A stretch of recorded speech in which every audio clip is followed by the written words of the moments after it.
Nobody ever sends me stars. I don't know what's up with that. But okay.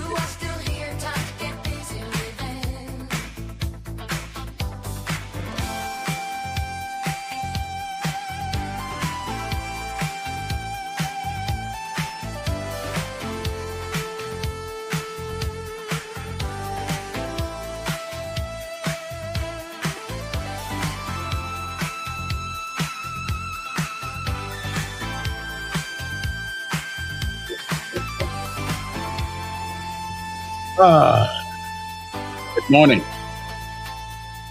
Now, before you say anything to anyone this morning, you say anything to anyone. Okay. There's 8 words that you ought to say before you talk to anybody, unless you talk to the good Lord. Thank God for another day. How many words is that? Thank God for another day. 5 words. Right? Because you're still living. Time to get busy. You're wasting time. Good morning to you. It is a Monday morning, believe it or not. The week does go by fast, doesn't it? It does, it does, it does. My name is Kevin Elkins, and I am the host of Decisions 2.0. Why do we call it that? Because everything we do requires us to make one. And even when we don't make one, we just made one. But you can't get around it. You can't go over it. You can't go through it. You can't skip it.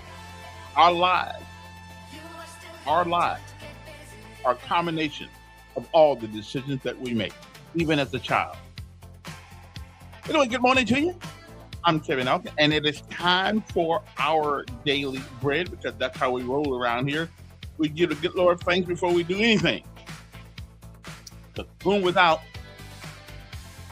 there'll be nothing that we could do. So we're good.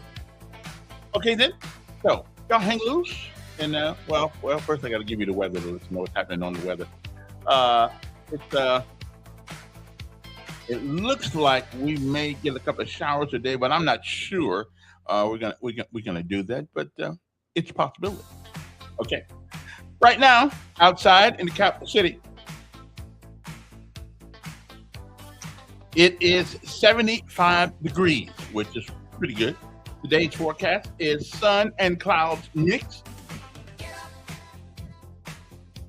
Yeah. A thunderstorm is possible, but it's 50 chance of that happening. Tonight, clear and partly cloudy, low near 75, winds light and variable. And on tomorrow, according to the weatherman, 16% chance of rain. Today's a 15% chance, but tomorrow, 15% chance. So it looks like the forecast for tomorrow is the same as it is today. So don't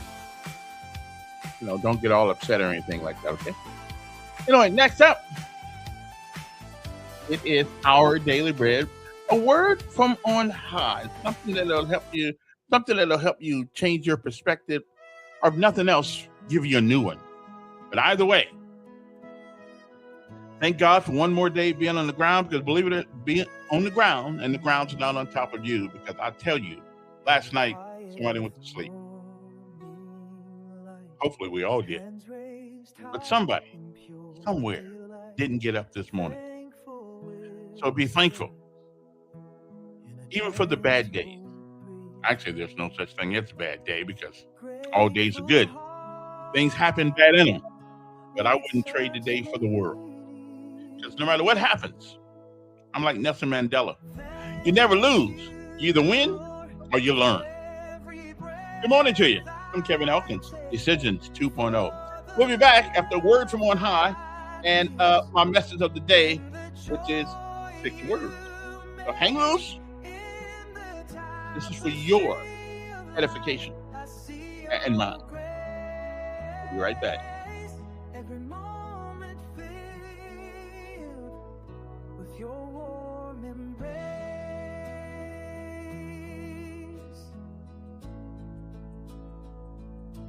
Through valleys deep and mountains high, your faith a beacon in the sky.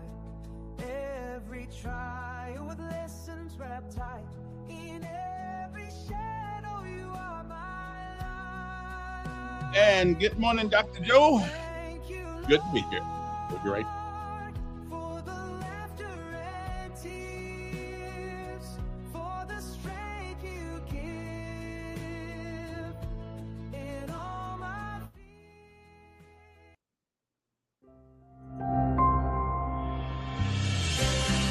Hi, thanks for joining us for this word of encouragement from Our Daily Bread.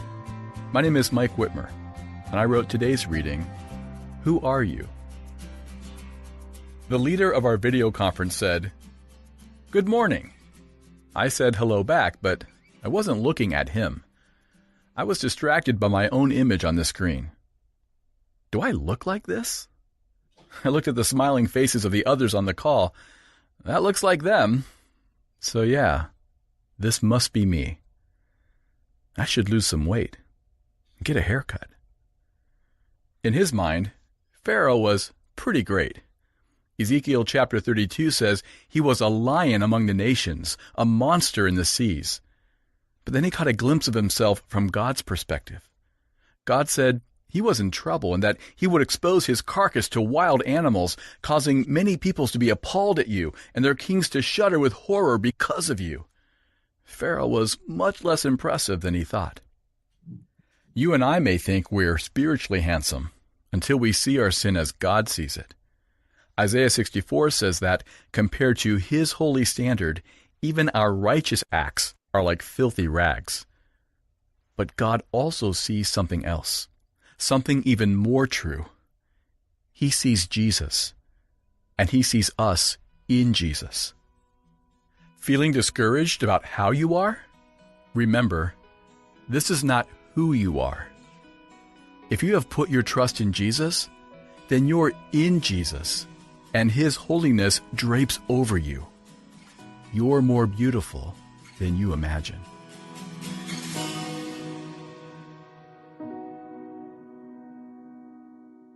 Today's Our Daily Bread scripture reading is from Ezekiel chapter 32, verses 2 through 10. Son of man, take up a lament concerning Pharaoh, king of Egypt, and say to him, You are like a lion among the nations. You are like a monster in the seas, thrashing about in your streams, churning the water with your feet and muddying the streams. This is what the sovereign Lord says. With a great throng of people I will cast my net over you, and they will haul you up in my net. I will throw you on the land and hurl you on the open field. I will let all the birds of the sky settle on you, and all the animals of the wild gorge themselves on you. I will spread your flesh on the mountains and fill the valleys with your remains. I will drench the land with your flowing blood all the way to the mountains, and the ravines will be filled with your flesh. When I snuff you out, I will cover the heavens and darken their stars. I will cover the sun with a cloud, and the moon will not give its light.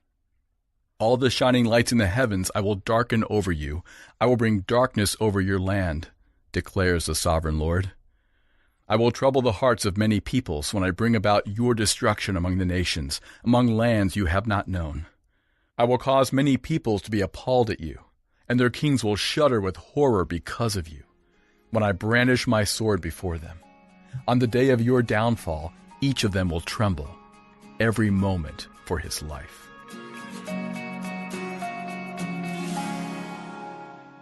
Let's pray.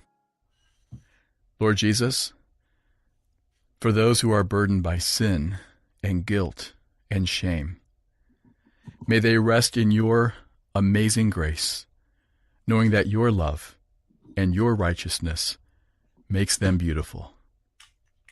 Amen. Today's encouragement was provided by Our Daily Bread Ministries.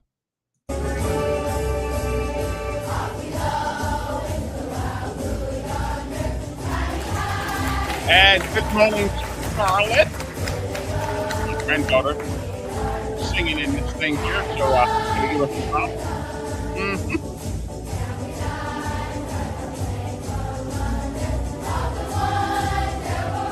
Oh, yeah.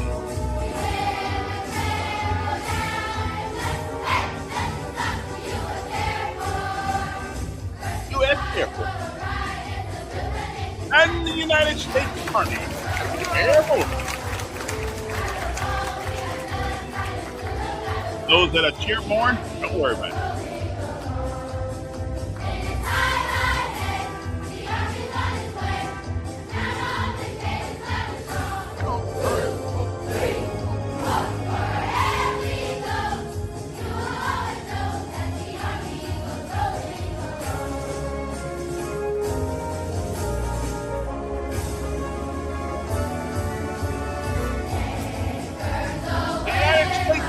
Navy. Wait.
Last but certainly not least, the USMC, United States Marine Corps.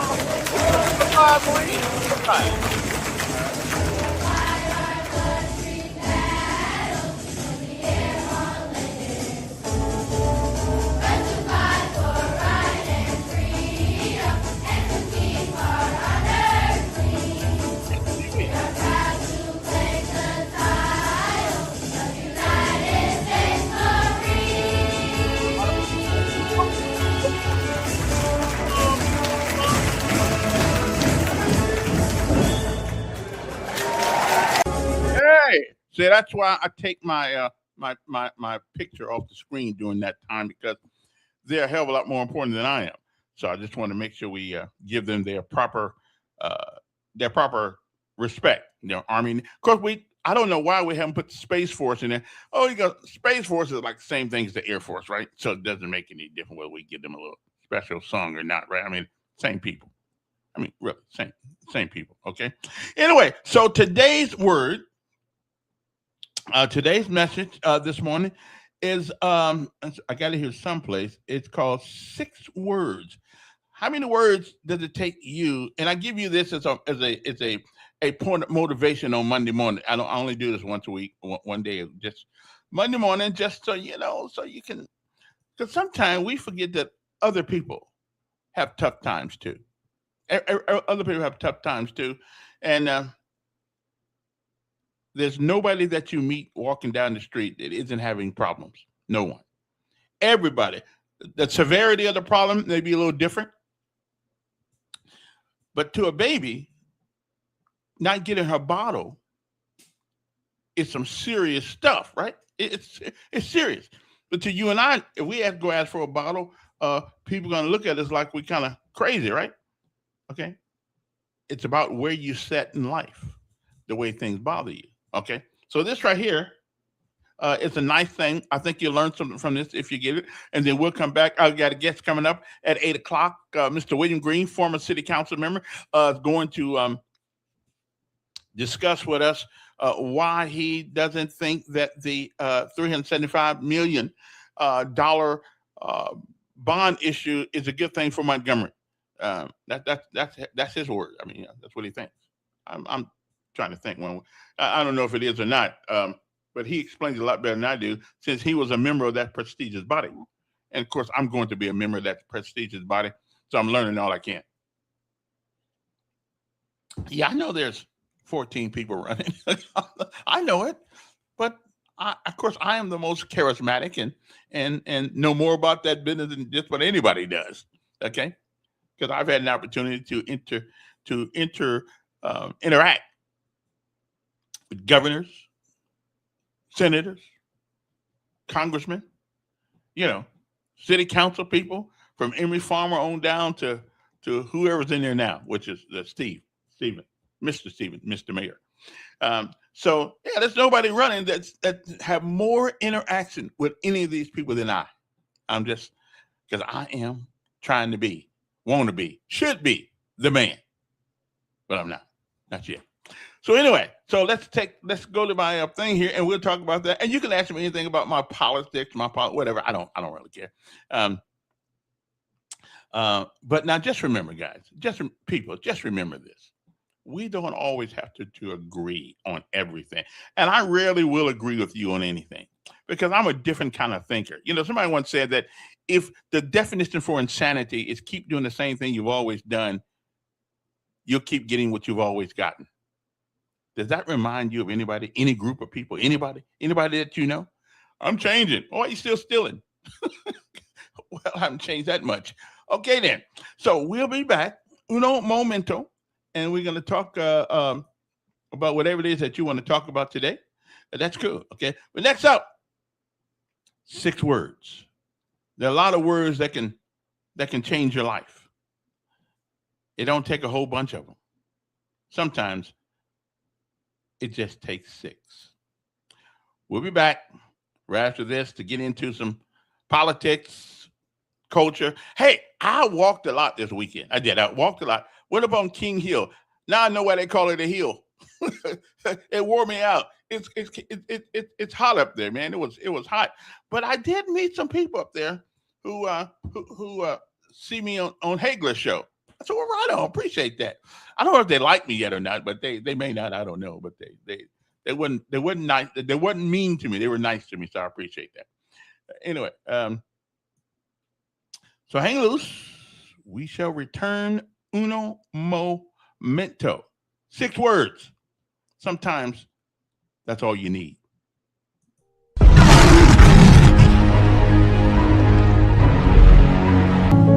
Ernest Hemingway,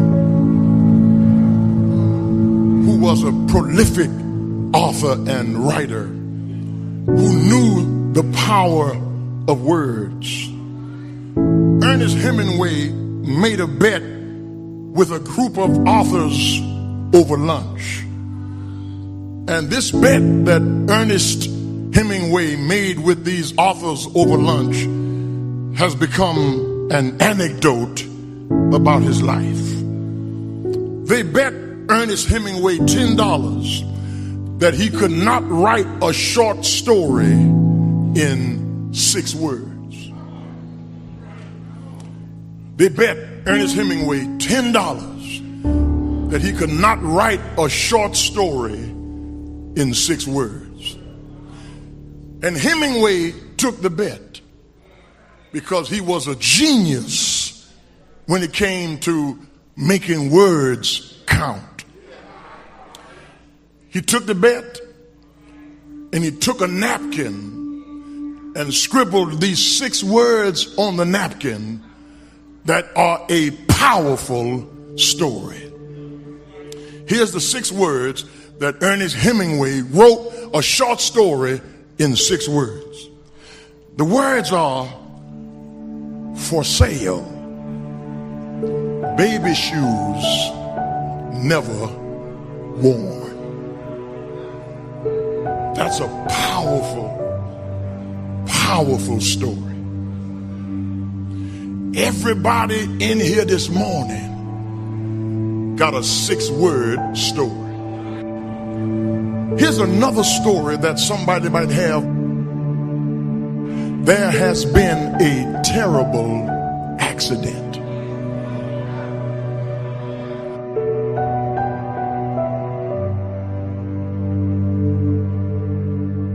Six words. There has been a terrible accident.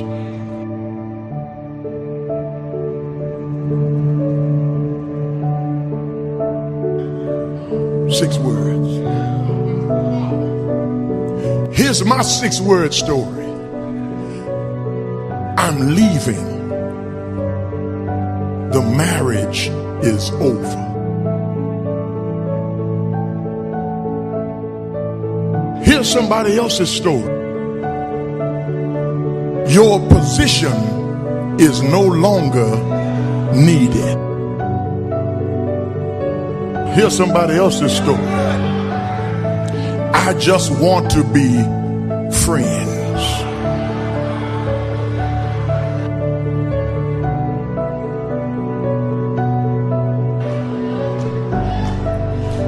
Here's somebody else's story. The cancer isn't responding to treatment.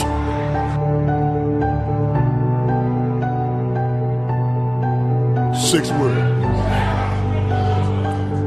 Here's somebody else's story.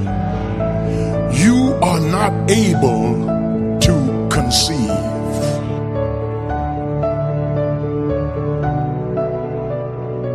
That's somebody else's story. Here's the last story. Here's a rose off the casket. Six words.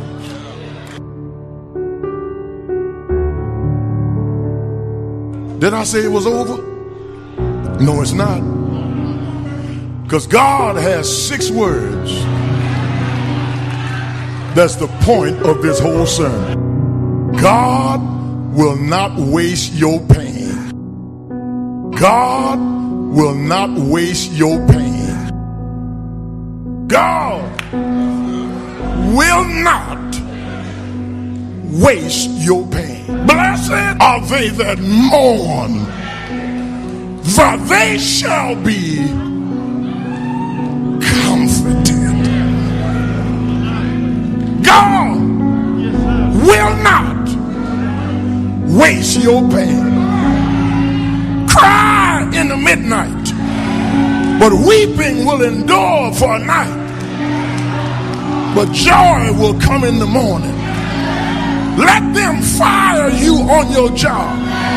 No weapon sown against me will be able to prosper. Let your enemies think they have the upper hand. Greater is he that is in me than he that is in the world. But God will not waste your pain. Go through whatever you got to go through. Cry as long as you think you need to cry. But then pick yourself up, take a bath, put some clothes on, come back to church on Sunday morning and said, I thought I'd never stop crying, but the Lord dried my tears.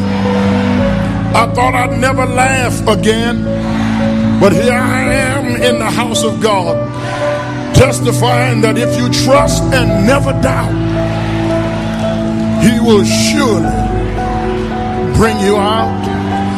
Somebody got a story that I just mentioned a moment ago.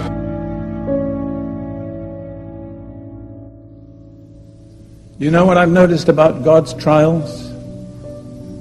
He hardly ever tells you, this is a trial, and if you hold out for 6 months, you'll be through.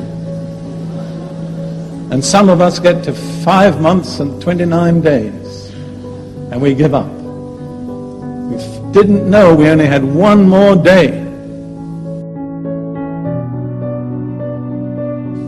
Never give up.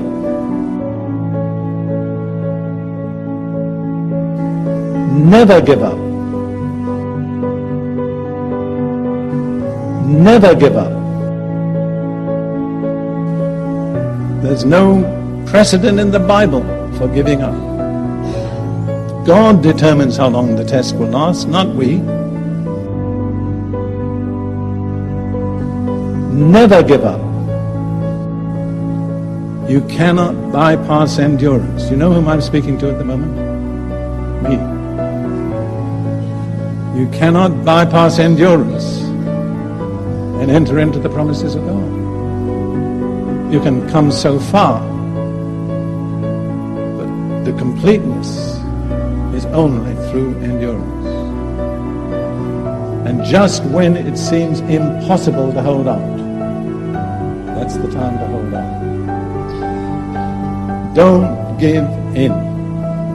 I would like to say that to several of you individually. You're in the test.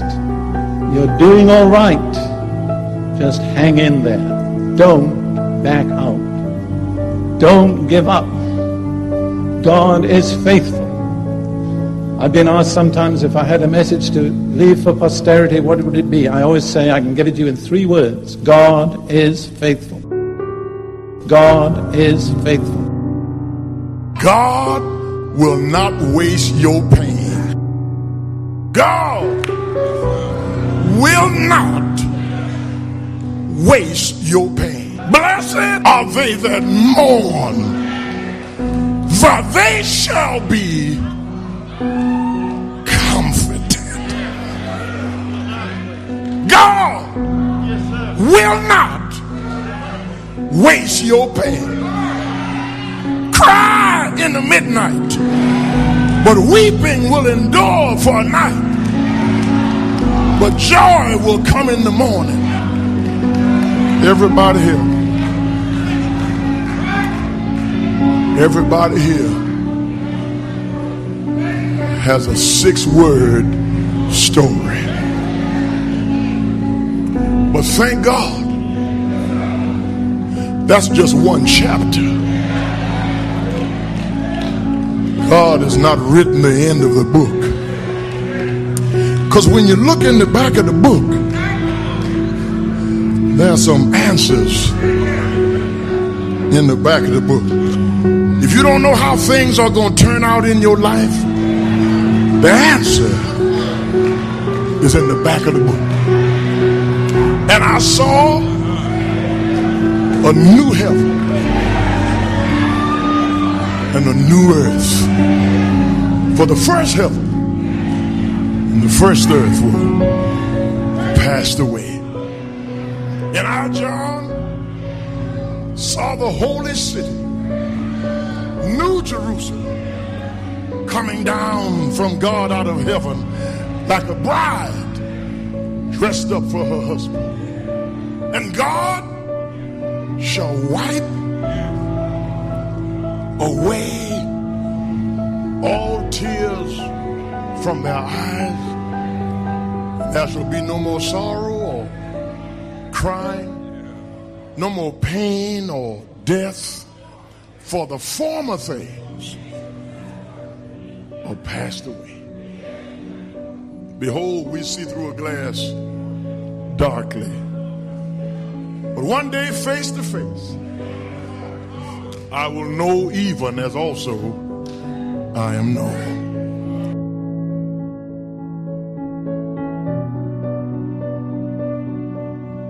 Next word. Sometimes that is all it needs. Good morning. Hope you enjoyed that. Yeah, I did.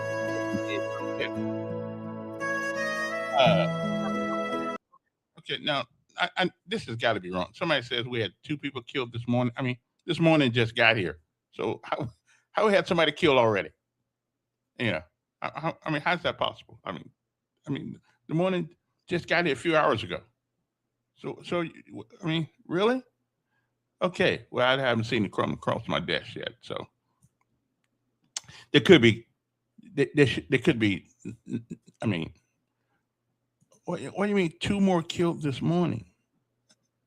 We are you know, the question is, you know, I know that we all try to understand why people do these kinds of things. We try to understand. There are probably as many reasons as there are people. Oh, this weekend. Okay. Somebody said this morning, 2 more killed this morning. Okay, that's okay. I didn't think this morning it happened already. There were, yeah, I know about those, and I don't know why people, you know, I don't know why, but I do know one thing. There's a woman, a family that just got $105 million from people who make ghost guns, and I had never thought about that. I mean, I've always heard the expression, but I didn't really know what a ghost gun was. Well, what a ghost gun is, it is a weapon that can be made at home. with a 3D printer, and they got these kits. What you do, and the federal government does not regulate these things. So the same government that complains sometimes about all the violence and all the things that go on is partially responsible for some of it going. Why are we allowing people to make guns at home? I mean, I love technology. It's a great thing, but all technology is not good. Okay. A ghost gun, a woman just got $105 million settlement. A ghost gun is a privately made, unserialized firearm that is, well, essentially untraceable. Okay. They are built by unlicensed individuals using part kits, 80% finished, okay, and receivers or 3D printers because they are not made by federally licensed manufacturers.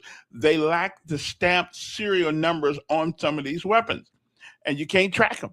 You just can't track them. And so we are so you can buy kits that are already 80% a gun, no serial number, and you take a 3D printer or whatever you're going to do, and you make the rest of the parts. It's just kind of it's kind of crazy, Yeah, I'm almost ready to get rid of the Second Amendment. I really am. I'm almost ready to get rid of it, and just let only people who in law enforcement or in the military have it. What's going on there, Simply Days? Good morning, candidate. Yes. Did you put out any signs this weekend? I walked door to door this weekend. I met my potential constituents. Well, good job. You out there pounding the pavement. In the hot sun, absolutely. Doing it old school way. Yep, because I don't have all the money to pay everybody else to go to school, so I'm doing it myself, time being. But I got working on a couple of things, but I'm waiting for the last 2 weeks to push, since it's a short time. So you're gonna wait till late in the fourth quarter to push it across the goal line, aren't you? That's the goal here is just because Americans have 15-minute memory. So you go you give them something, next thing you know, you go by the next day and it's in the garbage can. So oh yeah, I mean it's all in the moment. It's all what's in front of your view, your eyes, until the next thing comes along. Yeah. So you brought up ghost guns, mm-hmm. and talking about the lady getting the large verdict. Why don't we use that same thought process with Hollywood, movie studios, the actors that make all the violent movies that show those weapons, the shows that do reenactment, that show how to people to blow up a house with a propane tank and why don't we hold those people accountable? That I can. We are going to have to revisit the Second Amendment. I hate to even say that, but everybody don't need a gun. As a matter of fact, somebody said the other day, and maybe you're a police officer, so you can tell me what's the reason, since this is not Iraq, it's not Afghanistan, it's not Beirut, it's not Lebanon. Why would anybody carry a gun in the streets anyway, unless it's to shoot somebody? I mean, what's the reason? I mean, everybody's got an individual choice, decision, thought process about carrying a gun, whether they carry it openly or carry it concealed. And I mean, but the rationale is because I may have to shoot somebody. You're certainly not going to be duck hunting on Dexter Avenue or Coliseum Boulevard. You're not duck hunting. You're not shooting dogs. You carry a gun to either harm, hurt, or kill somebody. There's no other reason for it. Well, people used to carry guns for other reasons than that, and they would get stopped by law enforcement. But I mean, it's just like back in the day, you're talking about the assault weapons. They had the Thompson submachine gun, and you could purchase one. And look what happened. You could purchase. So you could purchase one and have it in your home. Yeah, in your home, I'm good with. In my home, not a problem. But why? And if you had a permit, but it's just like we used to take our guns to go hunting, and we didn't shoot anybody. We kept them in the vehicles at school. Right. Well, I did too. I did too in high school. We did too. I used to go out in the thing all the time and see kids out there with shotguns and because they go hunting. They never hunted at school, but at least not that I know of. But yes, and it's just like boys used to carry a pocket knife. Mm-hmm. They carried a pocket knife to whittle with. They carried a pocket knife to open something with. They carried but they don't carry the knife. You can kill somebody with it. You can stab somebody, as we know with case in Texas, 2 boys. But it's all about, why are you carrying that weapon? Why do you need to carry? And criminals have carried weapons concealed, and they'll continue to do that. But I tell you something, I'd rather have one category of person that I've got to worry about with a weapon as opposed to 15 categories of people who are now carrying guns. Well, this is a former law enforcement officer. I'd much rather face the adversary, see what he's got, know that he's ready to do battle or defend his turf or whatever he's going to do. I'd much rather know he had it and can see it and watch his hands rather than him have it in his waistband or behind his back. I mean, that's just me. Yeah. And again, though, the only reason why you carry a gun in America is to shoot somebody. Well, not necessarily. Some people carry it as a security blanket, and they feel that if they have it, that they're able to neutralize the threat if somebody attacks them. And some people are 5'6", and with that gun, they think they're 6'5". And according to the mayor, violent crime is down, and according to what we're hearing, it's down. So giving people right to carry a gun openly, which they always had. I mean, they always had a constitutional right to carry a firearm openly. They just didn't have the right to carry it concealed. Yeah. So and now you can carry it openly or concealed with no consequence until you actually use it. We don't know if you got it. We don't know if the state knows you got it. We don't know. I mean, in home. Well, if you got it out in the open, the state knows you got it. Oh, and most of the time that's too late. I'm just. You don't think we need some sort of appendage to the Constitution on these guns? Well, let's look at the state of Illinois. You know where Soldier Field is? It's in Chicago. Mm-hmm. It's been there since 1926, I think. But they're moving.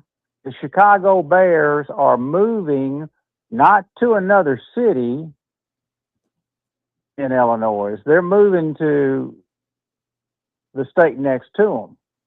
Crime, and they're downtown in Chicago. So crime is so bad in Chicago that a football team that's been there since the 1920s is moving to get away from the crime, just like stores and everybody else. Mm-hmm. But the state of Illinois, the point is, Mayor, the state of Illinois has got the most prohibitive, restrictive gun laws in the country. And it probably got one of the most crooked police force in the country besides New York. So I don't know if that means anything, but well, there's a long line of crooked folks that come out of Chicago. Yeah, so, I don't know. But think about that. I mean, you're going to turn the city. You're going to let the people good folks of all races, all creeds, all religions. You're going to push them aside to let these folks do what they want to in the name of social justice. But they're doing it anyway. They're doing it Well, anyway. yeah. And with everybody carrying gun again. Now in your home, I say, hey, go for it. Put in your house whatever you want to. I don't think you have a right to defend your domicile and you have a right to defend your home. But other than that, the only reason why people carry guns in the street is so they can shoot somebody. There's no other reason.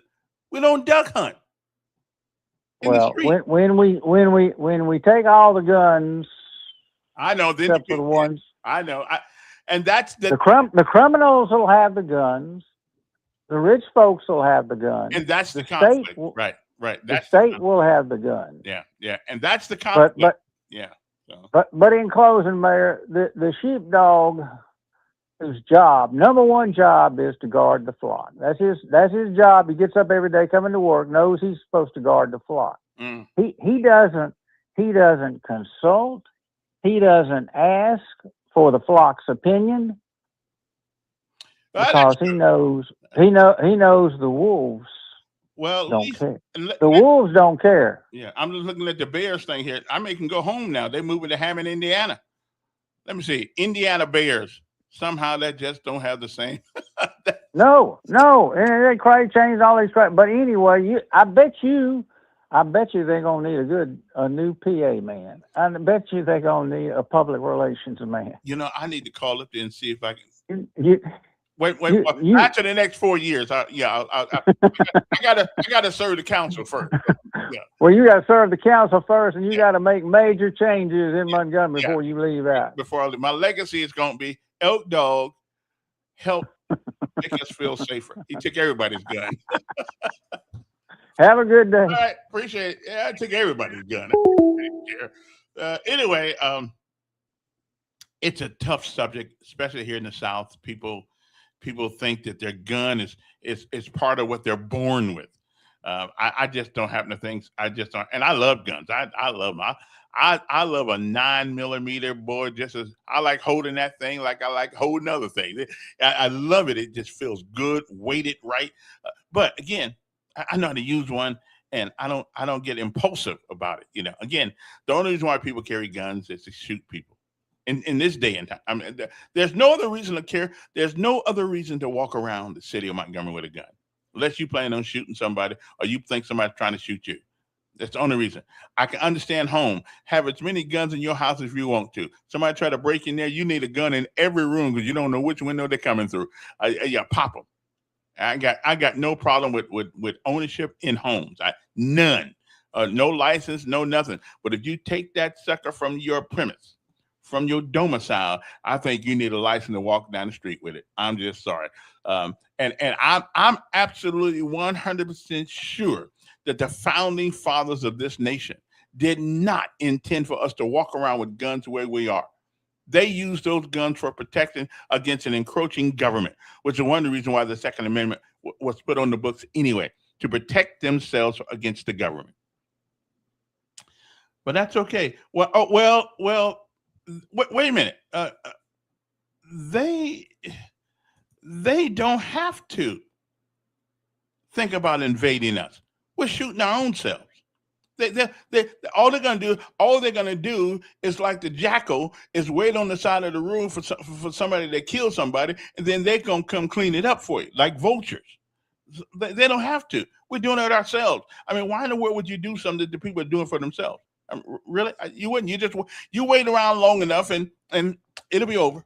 Mm-hmm. It'll be over. And then you got this guy in New York who's convinced idiots up there that socialism is some sort of great thing. Okay, I mean,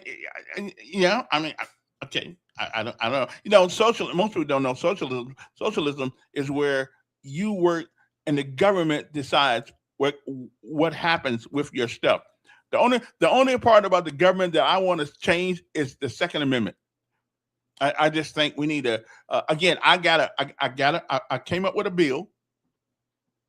You got to be at least 25 years old to carry it. Now, as I get done with the city council and run for Congress, I'm gonna run this up there. 25 to carry it. Okay. Only time you get a carry gun. 30 years old to carry the weapon. And the only time you get to carry less than that, when that at a lower age, is when you have served in the military. At least I know you know the back end from the back end from the front end. Okay, theoretically, no. Okay, well, I think, and you got to have a license. I'm sorry, you got to have something to show the man, and when you carrying it, you got to have that license on right around your neck. So it's like a badge. Okay, you got to have you got to go through it, and you have to have psychological testing to see whether or not you have the mental ability to carry a gun.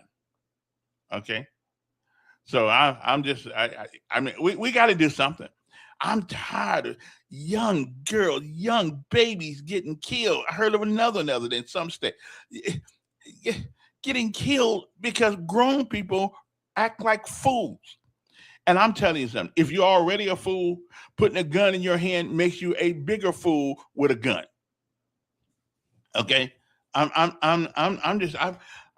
know our founding father didn't plan for this. I know the people who came up with this.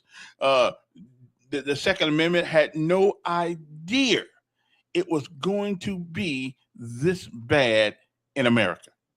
They had no idea. As a matter of fact, back in the early days, if you were 16 to 60, you were automatically considered part of the militia.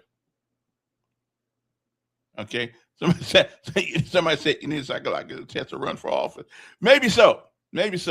But you can't shoot anybody running for office. Well, I guess you could, but we wouldn't do that. And I don't know why we as Americans don't see this. Really, I don't understand. I'm not saying take away guns, but have one in your house. Put it in your house.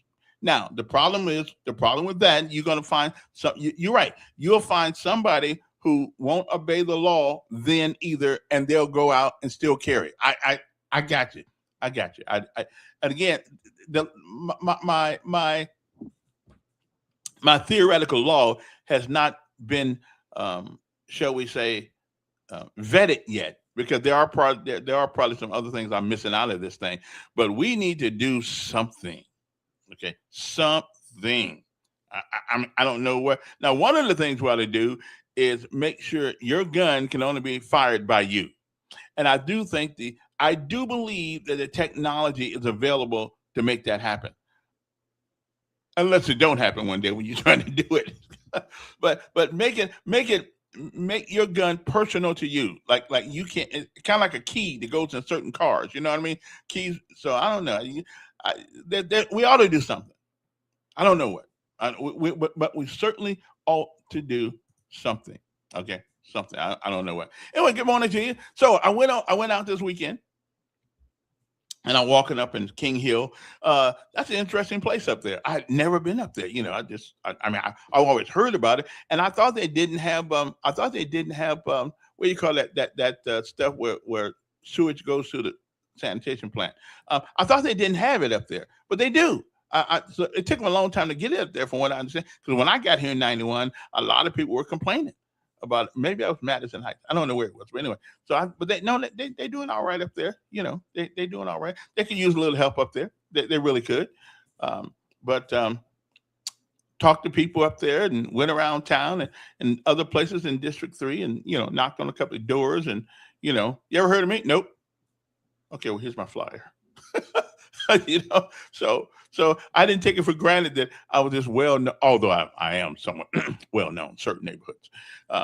But I didn't take it for granted that people know you, because you got to be humble. Remember, I told you the one thing that we have lost touch with is humility.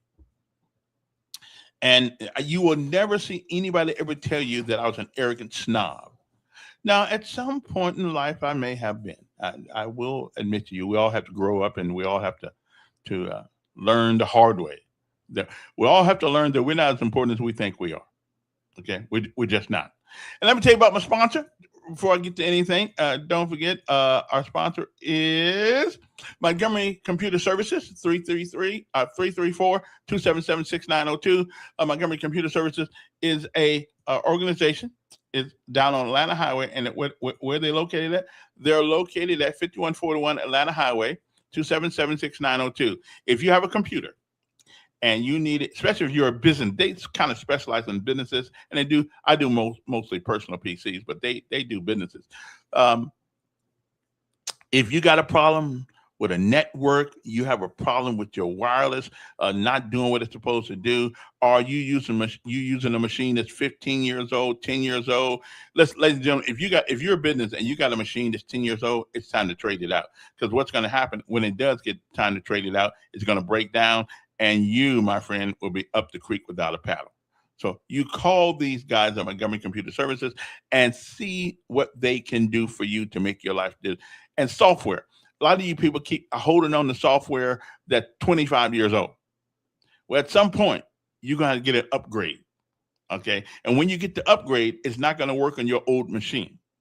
So you might want to think about upgrading a little bit. I've seen these guys go to people's business with 15-year-old computers running DOS programs, DOS, this operating system, DOS programs, trying to combine them in today's environment. That horse, just like someone said, that dog ain't gonna hunt. So call these guys up, let them come take a survey and see what you have. The best time to have somebody come look at your computers is before they break. Okay. And always back up your data, whether you're on a network or not, back up your data. If you don't know how to do it, if you can't figure out how to do it automatically, Tyler and those guys can figure out how to come there and get it done for you and have it back its own self up. Okay. Backup is one of the most important things you can do when you deal with a computer, especially if you are in a business. It is too late to call me or call them when it breaks. Okay. Okay. So, yeah, I don't know about that, Willie. I don't know about that. But anyway, so give them a call. Montgomery Computer Services, 277-6902. 277-6902. You can't beat them. Great folks, good people. They just do great things with computers. Now, one more. My main charter sponsor of our show, of course, is none other than come on, you know who it is. You know who it is. Okay. One Stop Wireless. You got a cell phone. Now, the one thing they do that I really like what they do, they can take an old cell phone and put their system on it. Even if it's been sitting in the drawer for a year and a half, they can put their system on. Oh, you got to have the cord to go to charge it up, though. And that way you don't have to go out and buy another telephone. If you're like me, every time the iPhone 1 came out, I bought that. iPhone 2 came out, I got that. iPhone 3 came out, I got the iPhone 4, I got that one. And then all of a sudden, 11, 12, 13, 14, okay, I got the 15 and I stopped. Because I figured it out. That all I'm doing is just making Apple more money. They're the only trillionaire company in the world almost. They're worth $1 trillion. Okay, well, they got enough of my money now, and I'm done. So now you don't have to trade phones every year. If all you're doing is saying, hello, how you doing? You're sending a text and you're taking a couple of pictures. Hey, most phones are good for doing that. And if you go down to One Stop Wireless, if you don't have a phone, they got phones, even phones that are free. There are certain conditions on the free phone, but they do have one. But they got Apple. They have Apple. They have Google. They have Samsung. They have all kind of phones. Where they located? Where are they located? I'm glad you asked me that. Okay, I'm glad you asked me that.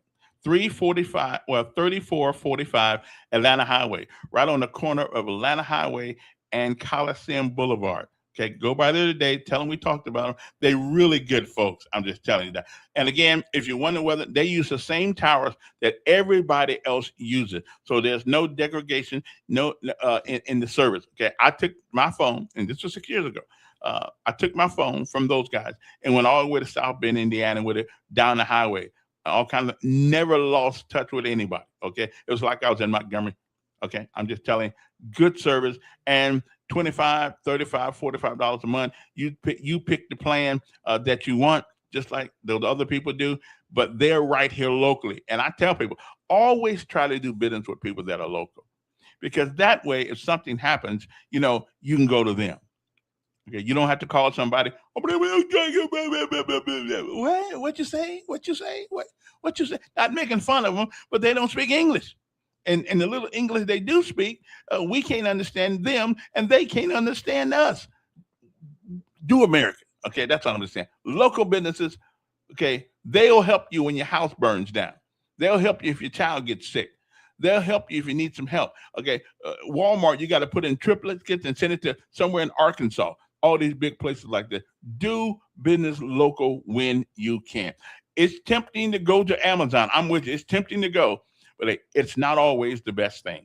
Do business local, because when you get that phone and it's not working because somebody stole it out of the box, or because it was trampled on and you don't know it, yeah, do business local when you can.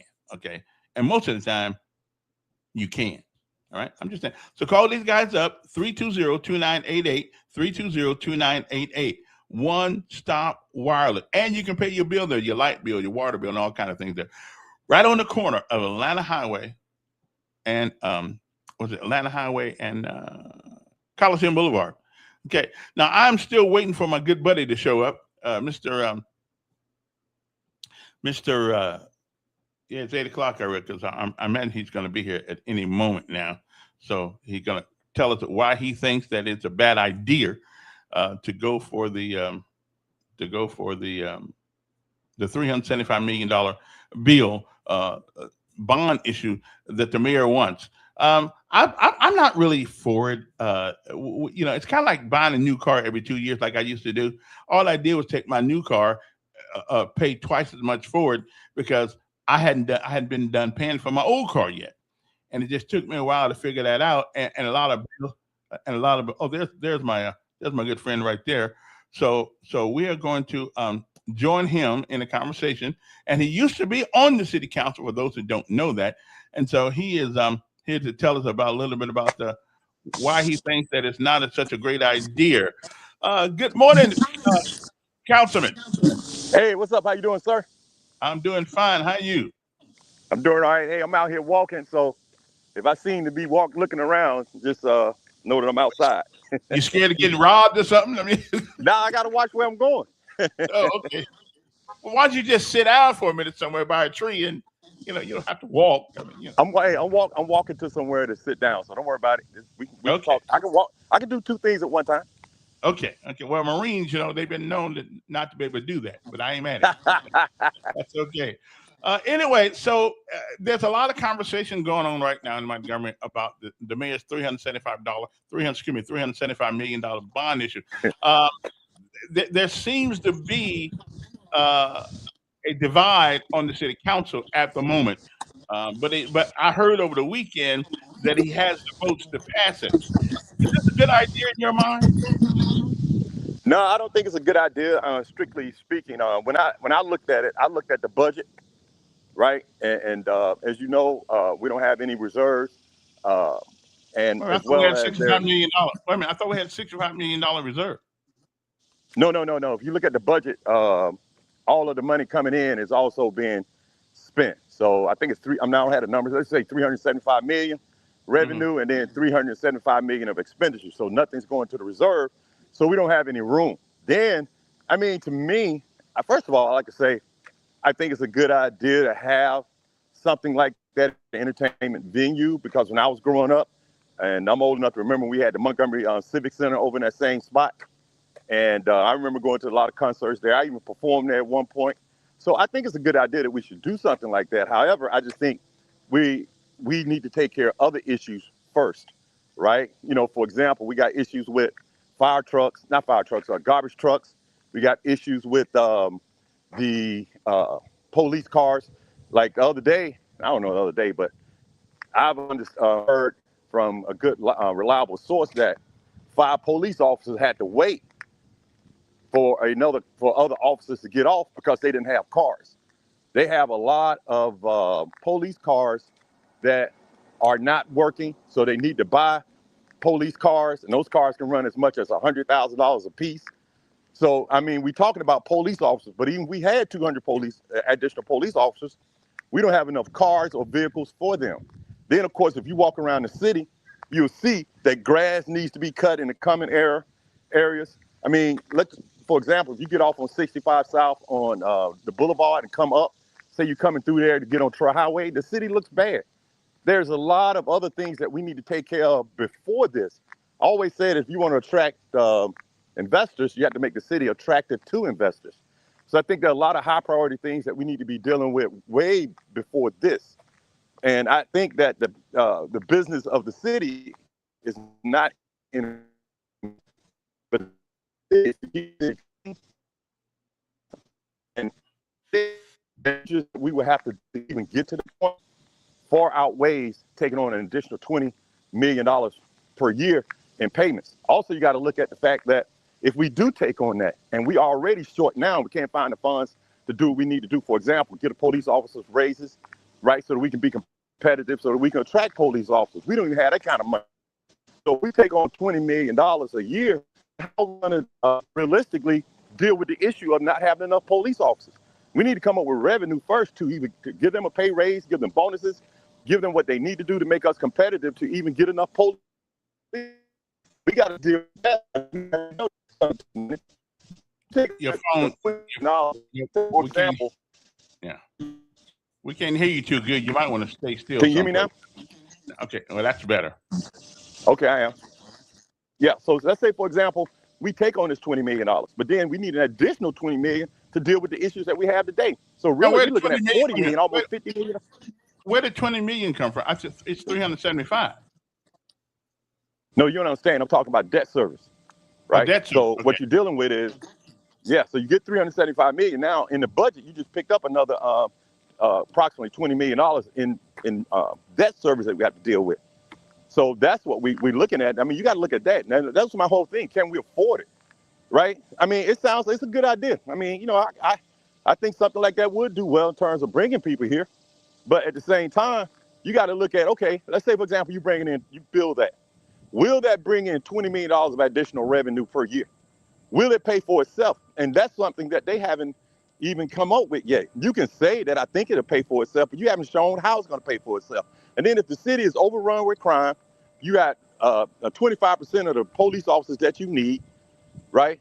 How in the world are you going to even secure something like that? We saw what happened when they had those 3 events on the same day and all the people end up getting shot downtown. So you don't have enough police officers to even cover something like that. You know, so that's the thing. I mean, that's just security, but I'm talking about how you're going to pay for it. Present a plan to say we're going to bring in businesses that's going to bring in $30-40 million of additional revenue, and we already got those deals signed. So what I would do is get those deals signed, get those deals in place, deal with the issues that you have now, such as police officers, get them pay raises, deal with those type of things first. Then you want to say, okay, now let's look at bringing this thing here. Like I said, I think one of the primary things along with security and safety is to make the city clean. I mean, the West Side has been all but forgotten. We talk about the West Side. We say we got, the city 70% black, but those are the worst areas in the city. So we need to come up with a comprehensive way to make sure that grass is getting cut. I drove over there by Southern Boulevard, took the side road and went to McGee Road, and what simply Southern used to be. So I took the back road. And that area looked like a jungle. I couldn't believe how bad it looked. I haven't taken that road in a long time. It's like nobody's cut that thing in almost a year. So what kind of maintenance schedule do you have to cut those areas, right? So I think you all was talking about it before, and they say, oh, that's the city. I mean, that's the state. And I think El Milliner, he put a thing out that said basically the state's job is to take care of the roads itself. All the grass and cutting and all that is for the city. So what are we doing now? We're just going to totally ignore it because we say it's not ours? Somebody got to do something. So those are the type of things that we need to deal with way before we start talking about let's bring a civic center, right? And then let's look at the airport. You're going to build $200 million for a doggone entertainment arena, but the airport, you got to land in Atlanta or Birmingham first, then drive another hour and a half to get there. So we're not going to get the major events that we need. We need, if anything, let's go and look at, we've been talking about it when I was in office almost 12 years ago about extending our airport so that when we extend our airport, we can get larger flights in. You don't have to land in Atlanta. So if you're going to do some things, you're going to put the city in, shall I say, borrow stuff, borrow it for that, not for the arena. But you got to come up with a plan. Present a plan to increase revenue, make the city safe, keep the city clean, to show how it's going to go down to the bottom line, then implement that plan. Then let's get $20 million a year going into the reserve. Now we say, hey, let's go do X. I know we can borrow up to $618 million before our bond rating starts to decrease. But why do that for something that's going to debt service up to $20 million? That's all I'm saying. All I'm asking is, and once again, I'm not in office. I don't pay that much attention to it. So maybe they do have a plan, but present that plan to the citizens. And this is what I think, something of this size should be on the ballot, and the city should vote for it. Somebody, Willie says that, what happened to you? He said, you're refinancing debt. When you trade in a car, you don't keep the same. Did I lose him again? Okay, I guess I lost him for a second. He'll have to get back in here in a minute. Let me see. Okay, are you still there? Yeah, I'm here. Sorry about that. And okay. What I was saying was basically, I think something of this magnitude should be put on the ballot. I think the people, the citizens of Montgomery should vote for it if they think that this is something that they should do. Well, now, Willie says that if they're refinancing, but they're refinancing for a lower debt potential, a lower interest on payments. So what do you say? I don't know if you can see what he wrote. I understand that. Yes, but nevertheless, okay. We even $10 million that you have to pay for. The point is, we're taking on additional debt without coming up and showing how we're going to pay for it. That's all I'm saying. I mean, look, the numbers, like I said, I don't have the details of it. I just estimate it. But what I'm saying is that this should be what the people vote for it, and then we set our priorities in terms of what we need. Every day people complain about crime. People complain about how dirty the city is. What's more important, a new entertainment venue inside a dirty, high-crime city? I just don't think that's the answer. But if nothing else, look, I'm not privy to everything. To the people how you're going to pay for it instead of just throwing that number up and telling, oh, we going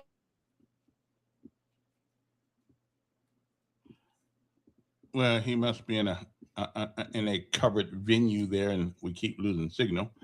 But we'll get him back when we can. So somebody said, when you're refinancing debt, when you trade a car, you don't keep the same car payment. It's refinancing debt at a potential lower interest rate. Of course, I realize that when we got some of these, of course, what I understand, when we got some of these loans, the interest rates at that particular time were a lot lower than they are now. So I don't know how you win. Right now, our debt payment every year is, I think, about $20 million. Whereas if we add more to it, then somebody said it's going to be double that. And that is actually a lot of money that you'll have to pay. Let me see if I can get him on the. Let me see this for 1 second here.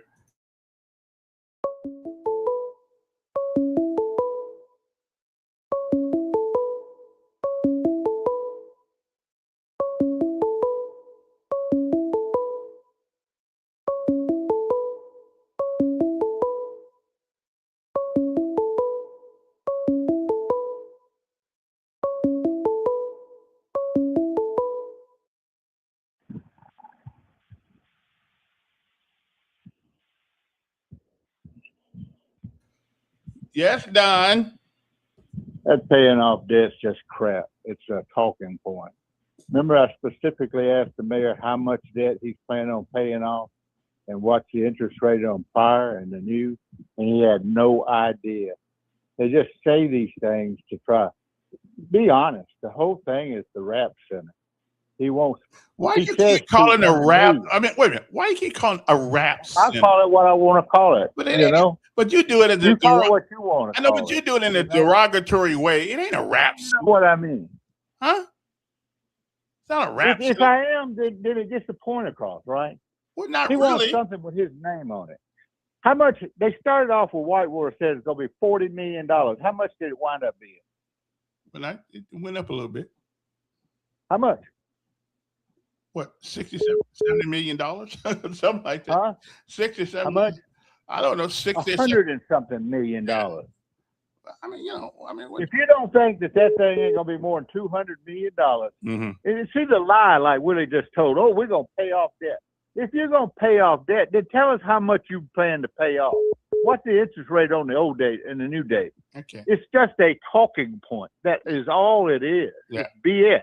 All right. And if Let me get this guy right quick, and I'll get back with you. Are you out there now, Green? Yeah, I'm here. What's all that noise, man? What's up with that? Oh, let me walk away. Anyway, Now I think, okay, first of all, I'd like to apologize to all your listeners. With my connection problems, I'm out here on base, and it's just the reception's bad out here. That's all. Sorry about that. Mm-hmm.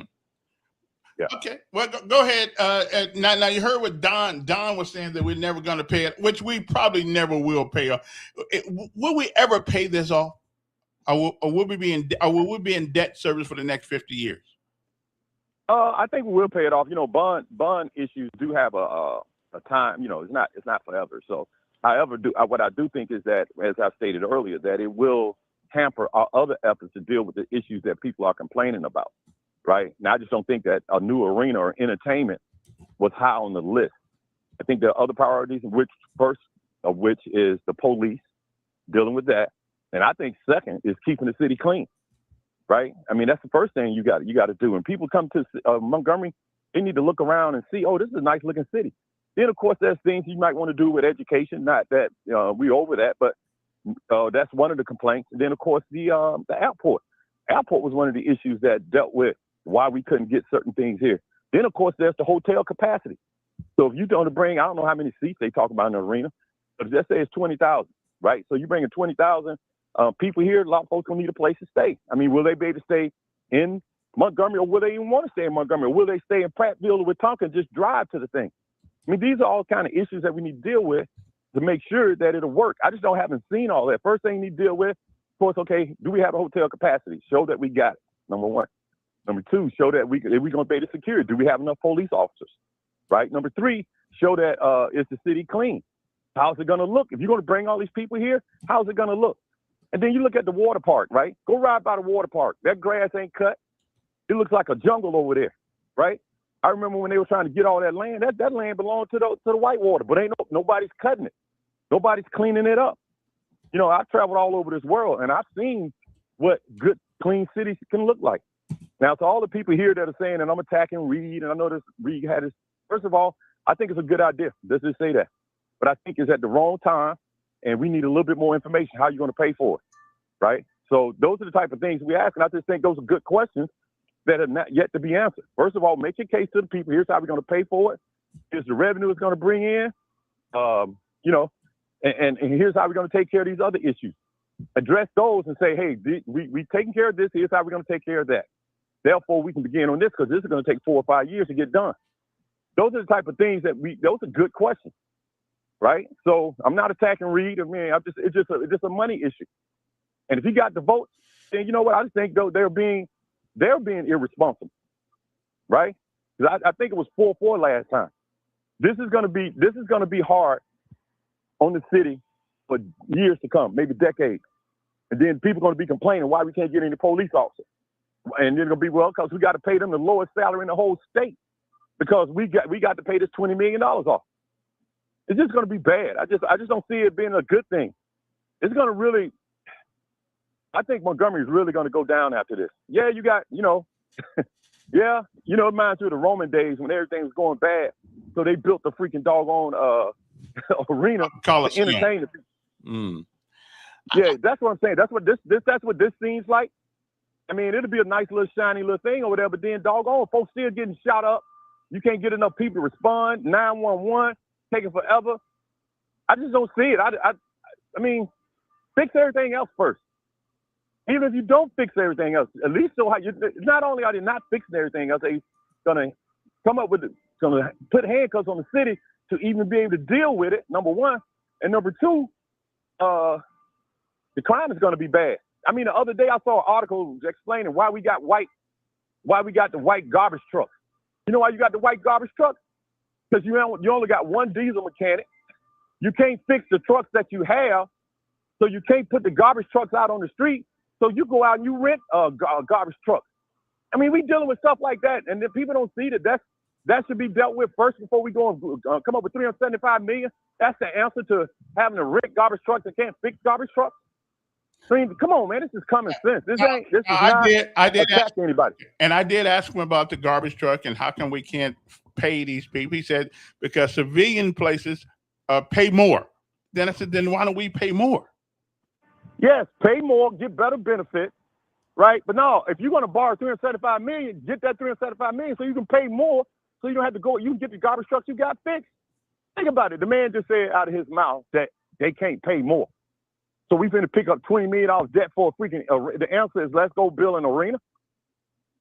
It's just straight numbers, man. We got to get everything straight first. However, let me be the devil's advocate here for a second. Okay. I'm not totally on board for the $375 million, but if we kind of like the Whitewater thing, if we have it, then people theoretically will come and use it. If we don't have it, we're never going to get anybody. And okay, then do this. Okay, let's do this. Let's say, for example, you said if we have it, people come use it. What those numbers look like when you say using? Does that pay for itself? I mean, that's what I'm saying. So, okay, you saying people going to use it. So present people using it and what those numbers going to be and what expected revenue. Here's what we do know. We do know that the city or government people are not good at running anything. If they were good at running something, they'll be running the Whitewater better. You drive up and down 65 and 85 both ways, you don't see one sign advertising Whitewater. Now that is I drive heading to Buc-ee's. I see 15 signs before I get to Buc-ee's. Everybody want to pull over at Buc-ee's. I mean, that's what I'm saying. You go to Buc-ee's is packed, right? But they advertise everywhere. Everywhere you know, that's where you know Buc-ee's is. So we got people running that doggone Whitewater, don't even know how to market. Yeah, they built it. The doggone people ain't coming because they don't even know it's there. People drive down 65 both ways that would love a Whitewater. How they know it's there? You ain't from there. Folks coming from Florida, man, those type of people you want to see. People coming from up Tennessee that do Whitewater cutting through. They don't know nobody knows that the thing is even over there. Then when you do go over there, the grass freaking 3 feet tall, look like a jungle over there, stuck off in the back somewhere. I mean, come on, man. That's what I'm talking about. So you expect now them to build an arena and all of a sudden now they're going to market it? That people don't even know their arenas over there? I'm not saying they're not going to get anything. But doggone, show me that you're going to market it and show me what those numbers look when the people come. Have they presented those numbers? We know what they're going to cost to build. But how much money? Because, you know, you're going to get hotel revenue, you're going to get gas and all that. But most people that know the reputation of Montgomery being number 6 on the crime murder rate per 100,000, we number 6 on that thing, right? So people gonna be like, man, I'm staying in Prattville, Pike Road, you know, so we're not even getting the hotel revenue. They gassing up there. They ain't finna pull off getting no gas on certain areas. They definitely not gonna pull off on Fairview. That's what I'm saying, man. There's certain things. Look, I'm not saying it ain't gonna work. Show me. Then I can argue with those numbers. Say, oh, it ain't gonna happen because this, but nevertheless, they're not doing it. They rushing. When did they even bring this thing up? Has it been less than a month? I think it's been less than a month. This thing just came out of nowhere. I heard about it 2-3 weeks ago, right? And what I'm saying is, it was just in passing. So I'm saying, why they rushing? This thing ain't going no freaking where. Why they got to vote on it so quick? Why they haven't told the people how they going to pay for it? They say, oh, if we build it, they going to come. What does those numbers look like?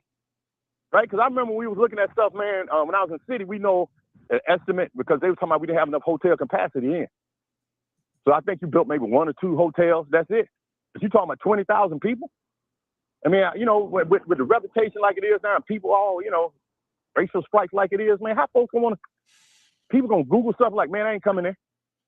So that's what I'm talking about, man. If you build it, they come. What do those numbers look like? When you build it and they come, will it pay for itself? These are just good questions.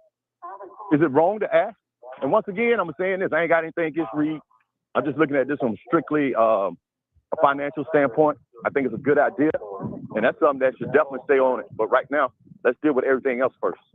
Now, you do have a experience in dealing with big budgets and stuff like that, right? Yeah, I work with Delta, Motorola, CSX.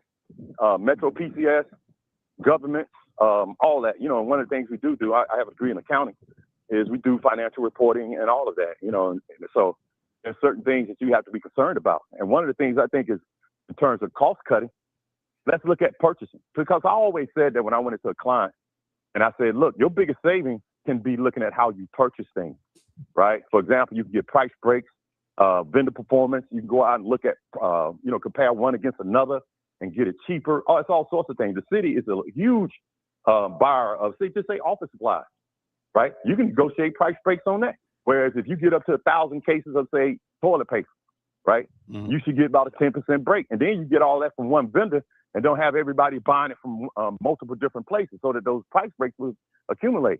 Then you got people that's charging more, having to charge you the same price for decades, and nobody's really looked at it. Because when you do purchasing, that's a legal obligation. So most companies, even like Delta, they don't look at it until the invoice comes in. That's when most people see it, because at that time, it creates a liability. But when you purchase it, it doesn't hit the accounting yet. However, in encumbrance accounting, which is what the city is using, you do have to have the money there. But nevertheless, though, it still doesn't really, people don't really look at the analysis of it until they get the invoice, and then they have to pay it. So after then, you've already bought it, you already committed. So those are the type of things you need to do. You need to look at vendor performance, KPI, see if they're doing what they're supposed to do. I think if we really crack down on the purchasing, and I don't know exactly about the system. When I first came in, the first thing I told Mayor Strange was, hey, we need to look at purchasing. So I tried to go in there and show the experience that I had and work with them. They panicked. I guess they were trying to say that I was saying that some of the vendors were not real. And I said, no, I'm not saying that. Let's just look at how we buying stuff and deal with it on that end and try to see if we can get at least a 3 to 4%, savings, which, that's huge in the $260 million budget back then. Yeah, somebody said that there's been 5 hotels built since you have left office, so we seem to be going in. Okay, let's just say the capacity of those hotels. Okay, let's say the capacity of the hotels is what, 150 each, so that's 750 people, right? You're talking to 20,000.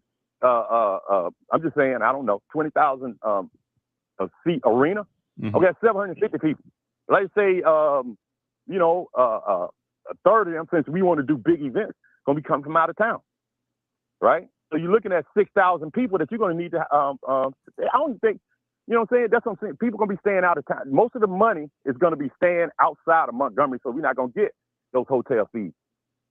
Look, here's what I'm saying. I'm not saying it's a bad idea. I mean, when I grew up, I would complain the other day they shouldn't have torn down the Civic Center.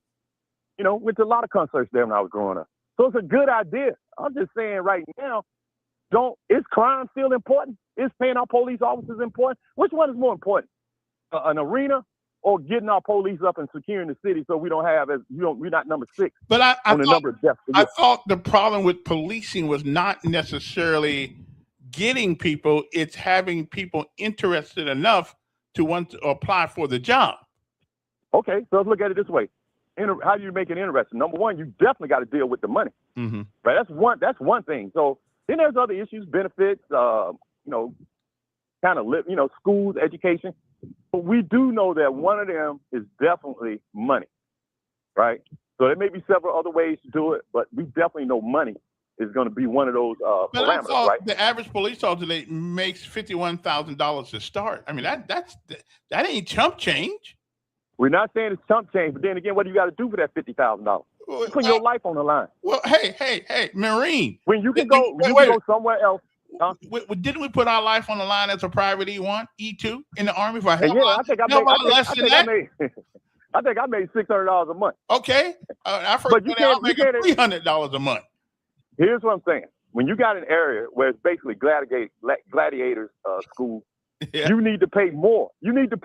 Now, when I was like in Irvine, California, which was the safest city in the country at that time when I was living there, you ain't got to try hard because the police officers know worst thing they're going to be dealing with is littering, right? But here you pull up on the freaking doggone man got a ticket. He likely to pull a Uzi out on you. I mean, you pull up a guy for a ticket, man, you think I'm being a life and death struggle. Now you got to pay those people more money. I'm saying you saying $51,000 ain't bad if you're working at a Hyundai. You understand what I'm saying?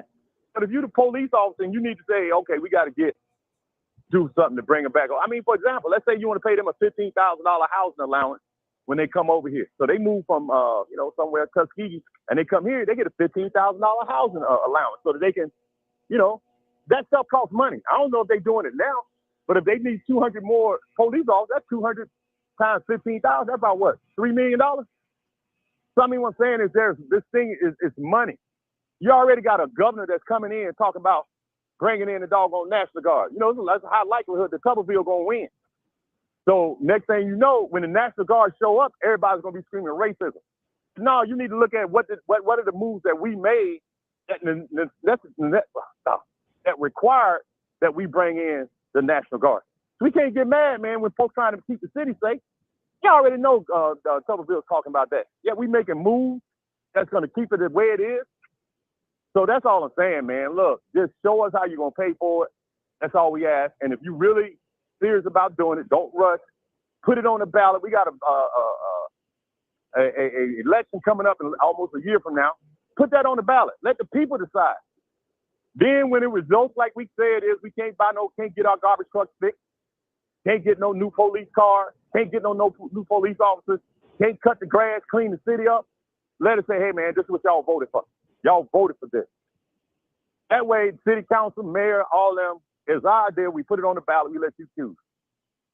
And then we'll see. I suspect it'll pass, truth be told.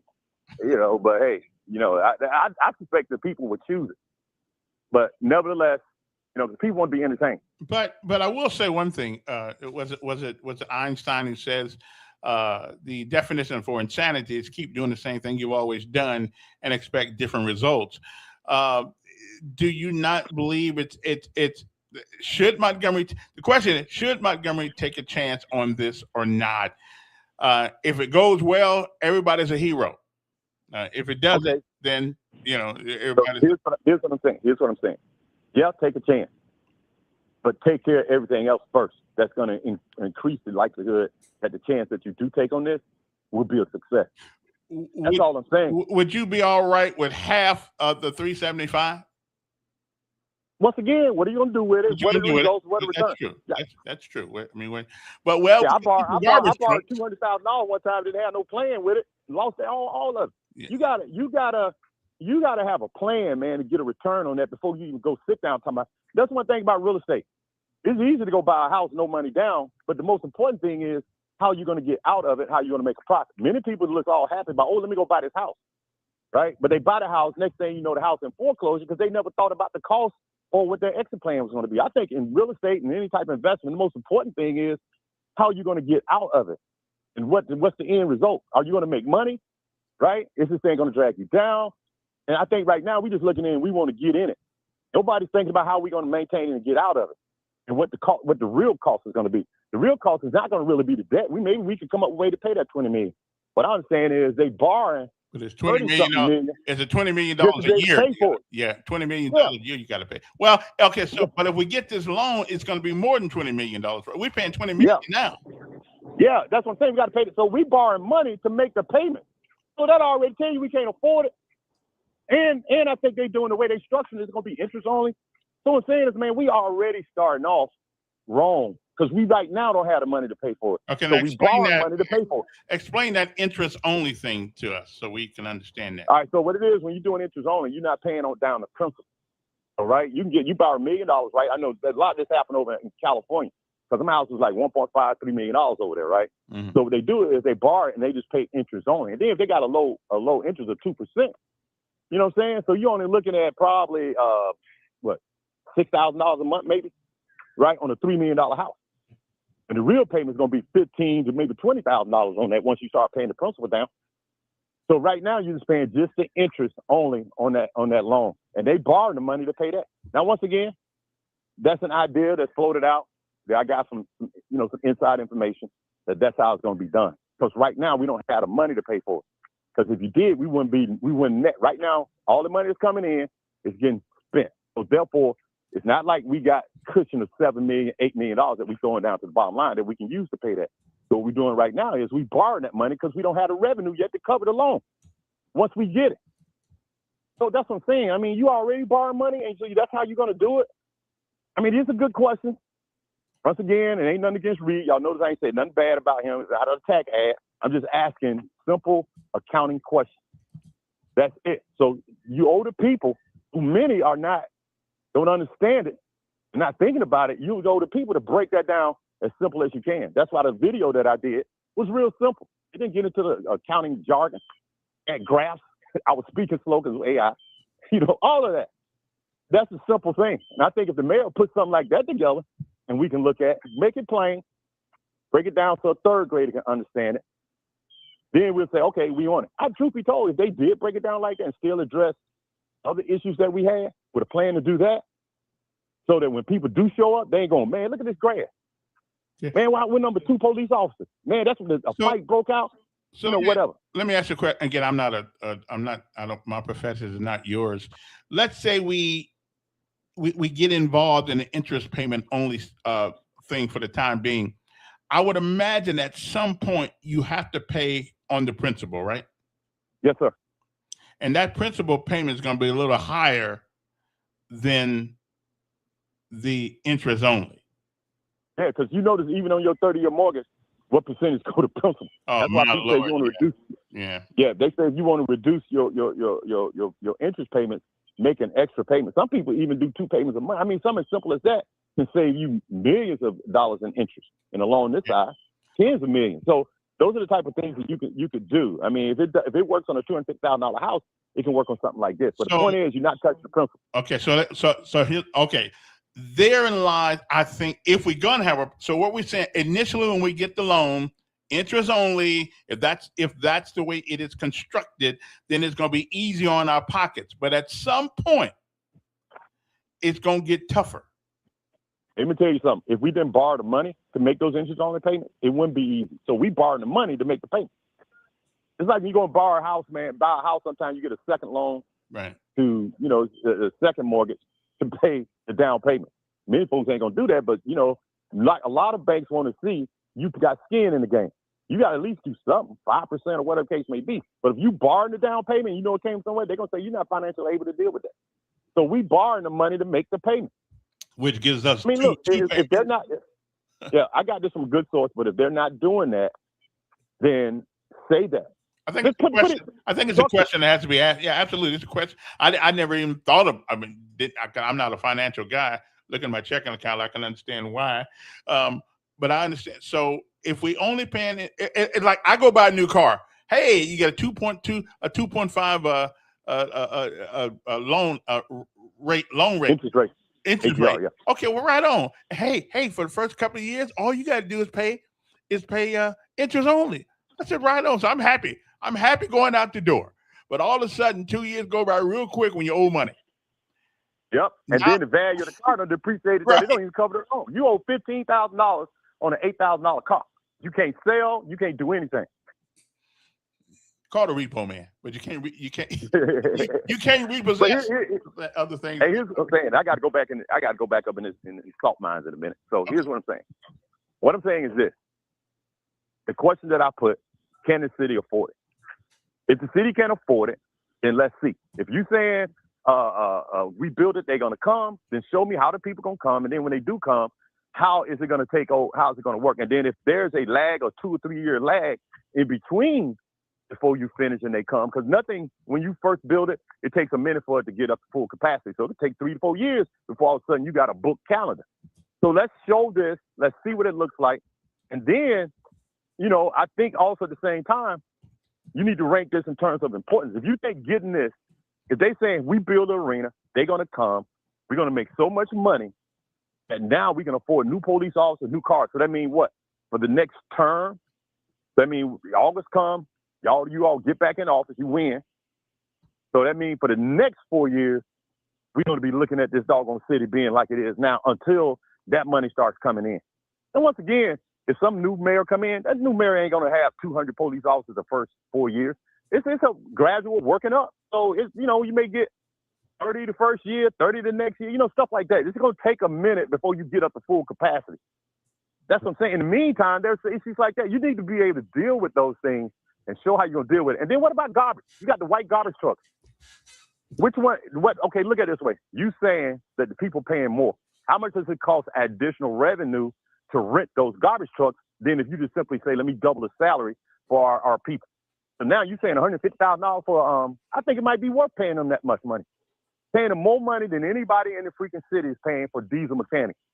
You have a line tomorrow. Tell somebody you're paying $125,000 a year plus benefits. And how much does it cost to rent those trucks? So you're looking at right now, we renting white trucks. Let's say it's costing us a couple of $1 million just to rent those trucks. Meanwhile, the one guy is still working on the truck signing, so you still got the repair costs, you still got everything, still making the payments on the trucks that you bought that's broke. I mean, this is what I'm saying. You're saying, well, it costs too much money. Then deal with that. Because if nothing else, if you double the guy's salary you got and then give another salary, at least you got two. You got two. And then if you do three, you got three. That's what I'm saying. So these are the things we're looking at. I mean, I don't know. I mean, if you look at the city is notorious for giving some good benefits. So benefits alone, retirement, all that. You know what I'm saying? You can compete with these diesel mechanic folks. So that's what I'm saying, and that's how I think we should look at those, you know, in terms of saying how much does it cost to rent those things as opposed to how much would it cost to look at. I think what we're operating right now is it's not long-term planning, it's reaction. Like you react, you know what I'm saying? You reacting to the issue instead of saying taking a long-term approach. And don't get me wrong, people complaining, people mad, you know, and then look, 375 million, only 200 million going to the arena. What's the other 175 million going to? I did see. I mean, if you say, I saw. if you say we're gonna buy, what is? Well, I saw something about housing infrastructure. I didn't quite understand that. What the freak? All right, anyway, Yeah. that's what I'm saying, man. Yeah, Police, trucks, cleaner. Know what that means? That's gonna be some. I ain't gonna say anything. I don't want to. Somebody finna get some big contract. That's all I'm saying, man. I just don't. That's what I'm saying. Housing infrastructure. Well, I'll go back and look at it and see what it says. But I believe something said infrastructure. I couldn't figure out what that meant. What's infrastructure? See, maybe they're going to pay for, because here's what happens. When you buy a piece of land, first thing you got to do is you got to go in and put in the plumbing, the draining, the sewage, the roads, all of that. So maybe they're going to put in a bunch of roads on some open land so that now they got the roads going through and then the sewers going through. Now investors may come and build a house. You know what I'm saying? Because that law, when the sewage go through, I think the city has to run the pipe to a certain point on that land. So maybe that's it. But what I'm saying is, meanwhile, we ain't got no police officers. We don't have no garbage truck. I mean, come on, man. What's more important? People won't let garbage pile up in this city. You will see people, man. Oh, we got an arena though, and we got housing infrastructure. Yeah. Right? That's what I'm saying. Do we have a housing shortage? And is it because we don't have the housing infrastructure? And if you do it, how many people? What I understand, people are leaving Montgomery. I mean, they're going to Pike Road, Wetumpka, Millbrook. They're going there. They're getting outside of Montgomery. So I don't know. We got an influx of people trying to get here. So we got to build housing infrastructure. Now, I could be wrong. I'm not looking at the numbers. But I hear people complain on your show all the time. I see it on social media, crying. Right? I'll say this too, man. And let me say this: no amount of police can police the people. They don't police themselves. I don't. You know what I'm saying? I believe the ultimate responsibility is not to pull your gun out and shoot everybody in the room. That falls on the person. Yeah, however, that's your responsibility. But however, there are people that will do that, and that's reality. Yeah. So there's certain things that we have to do. You know, so there's community things that we have to do to get those people before they get the mindset to say, I'm gonna kill everybody because they looked at me sideways. I mean, there are things that we have to do with that mindset and deal with. Let's get creative on that. I understand they had that gang thing that turned out, didn't do anything, but a lot of money got missing. I think it's a good idea, but now you need to look at how to manage that and make sure you don't have a repeat of that. Well, so these are the type of things that need to be done, I think. Absolutely. As a matter of fact, one of the person running for, I think her name Michelle Summers, she and I reached the same conclusion. She didn't know that we thought the same on this, but you know, culture. We've got to figure out how to change the culture. And I don't know how to do that. I don't know if the city can even play a part in that. We can give you the consequence for your bad culture, but we can't. That's going to have to come internally from parents and people from all over the place. But this culture, this rap culture, these young kids, I don't know where they got it from. I just look. It started a long time ago, man. We didn't get here overnight. And I think it's not going to be a quick answer overnight. I would like to see the mayor. And I don't know if he does do it. And once again, I don't keep up with it. at least once a quarter, go to every school and sit down and listen to the young people and see what they need. Everybody say, oh, well, we need community centers. Man, when last time you drove past community centers, saw a bunch of kids outside playing pickup football or pickup baseball? These kids are different, man. They in the house playing Xbox. Yeah. Listen to the kids, man. Don't just go and say, oh, we're going to open up community centers. They'll come. The same thing. Let's open up community centers and they will come. Well, we need to put You know some what I'm saying? So we need to put some you open up Xboxes. community centers. We need to put some You open up community centers Yeah. and they empty. But we need to put in the community. If we're going to have them, we need to put in the community centers what they want to have in the community. Go talk to the kids. Go talk to the kids. Yeah. Find out what they want. Yeah. And then at the same time, you say, okay, look, here's what I'm going to do. I'm going to do X, Y, Z. But we're going to hold you accountable. Yeah. Right? Absolutely. Here's what we're going to do. We're going to lock your parents up if you out here acting a fool at 1 o'clock in the morning. Man, you got to hold the parents. No, lock the kids up, man. Work with the DA. Work with the state. And I think if you go to Tuberville and say, hey, man, here's my plan. We don't need a National Guard, but here's what I need. And I need you to put pressure on the people to get me what I need down at the county and the city level and the state. And can I work with you to do that? Right. Because if you're going to bring the National Guard in, it's going to cost about $20 million to bring the National Guard in. If you keep me in for 6 months, that's a lot of money. So instead of you paying that $20 million to bring the National Guard in, give me that $20 million, and here's what I'm going to do with it. And we can have some long-term, we can have some long-term solutions rather than temporary solutions to a long-term problem. Yeah. So this is what I'm talking about, man. Look, all I'm asking is, and once again, no knock on Reed. I like Reed. Me and him, we have a good relationship. I use sometimes when I see him, I buy him lunch. I don't have any problem with that. And, if he's listening or get back to him and people that support Reed, I'm just asking questions. And we need answers before we vote on that. Can we afford it? How are we going to pay for it? And then if you say they're going to come, what does those numbers mean down at the bottom? And then let's see a schedule. You're going to borrow the interest, or you're going to be able to pay for 2 years. When is the development going to start? When is it going to be through? And how long is it going to take that thing to get a capacity? Because when you do any projections on business, you can't sit up here and say, oh, we're going to have full capacity day one. No business does that. It takes a while for everybody to know it's there, marketing, all of that management. Mistakes going to be made. You got to calculate the food, the electricity, which you don't know for sure yet. So it's so many variables before you can even say for sure. So most people, when they do feasibility studies, they're not very optimistic on that. And I'm just saying there's been a feasibility study.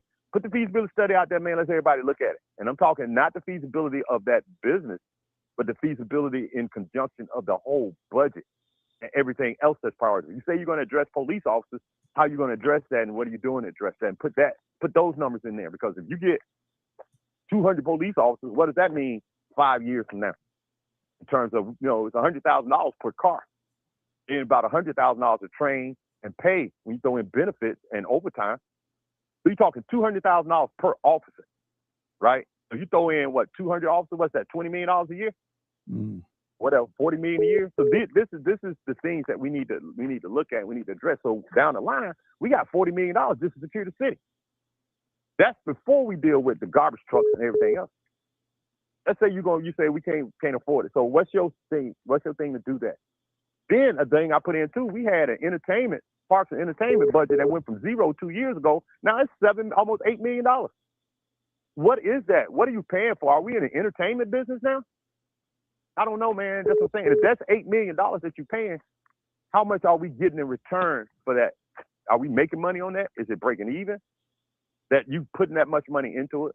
And I understand maybe it's a new line item that didn't exist 2 years ago, right? So they separated it out, but it's $8 million, right? Last year was $197,000. Last year was $197,000 on that line item. This year in the budget, 2026, they budgeted $8 million. Well, one of the questions I did ask the mayor, we budget, and I don't know if you did, for 400 police officers in the city budget. But and the budget was $265 million back then. So where's the money? Because we don't have 400 officers. So can you, at the end of the year, can you take that money and use it for other things?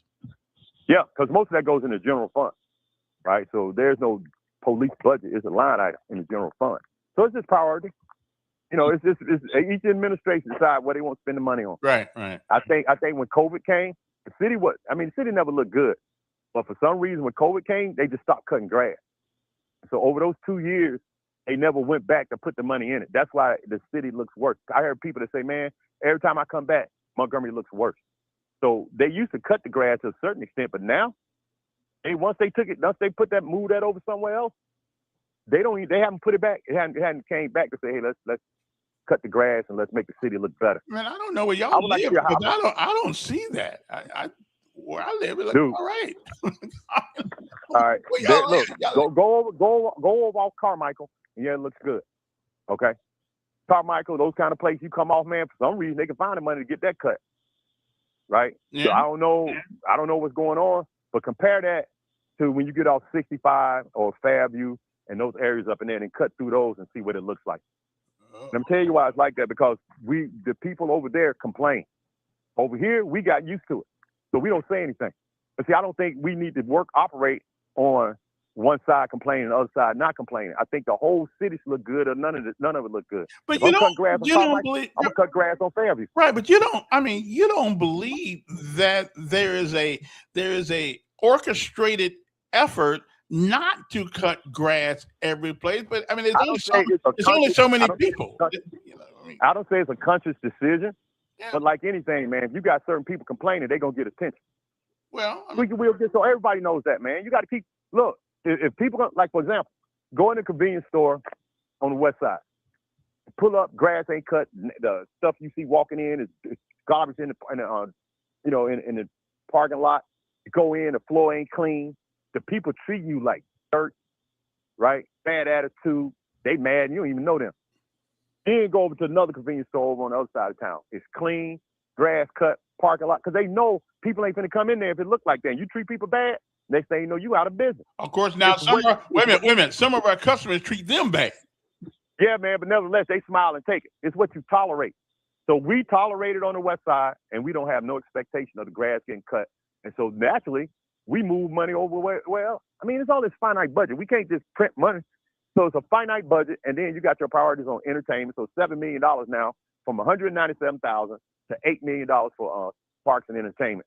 But none of that's going to cutting grass and paying them folks, those people. He said we can't pay enough, right? So instead of $8 million, man, take 200. Just say $6 million, and use the other $1 million to pay for your freaking doggone mechanic, so you can get your trucks fixed and don't have to rent white trucks. Now, somebody just. I mean, do we need that much entertainment? Let me ask something. Is there any indication on the highways, on the byways, of what belongs to the state and what belongs to the city? Because if the state's not cutting it, then that's a state issue and not the city. Nah, man. Look, I don't have the exact. And I ain't gonna lie. I didn't know that when I was in office. But Right. L. Milner put that thing out there, and it was it's actually a state law that says that the responsibility of the state roads is the state to maintain the roads, potholes, Right. new paving, stuff like that. But for the other maintenance around it and stuff like that, that falls on the city that it goes through. That's not just a Montgomery thing. That's a state thing. No, I just, So they not, because I remember when I first came in, I went to can't think his name. I said, hey man, give me some money so I can, because we need to do something about Southern Boulevard to make it look good, right? Mhm. And he told me straight out of his mouth, I ain't giving you nothing. So I laughed. I was like, what? This is fun. I was shocked. I thought that, I'm like, hey man, let's make Montgomery beautiful, at least the west side. And he said, man, I'm not giving you anything. I forgot. This guy, he passed now. His wife or somebody in office. I can't think his name. But yeah, that was a response. All of them said that. You know, some of them don't even know that it's their responsibility. I thought it was. So those are the type of things that it's on us, and we got to deal with it. And we can sit up and say, oh, it's an easy thing to say, oh, that's the state. And then you move on. When the truth is, it's not the state. It's the city. But you can tell the people that it ain't my fault. You know, that don't make no difference, man. If you somewhere and you got a house, right? And, your neighbor to the, there's an empty lot to the left, empty lot to the right. You complain.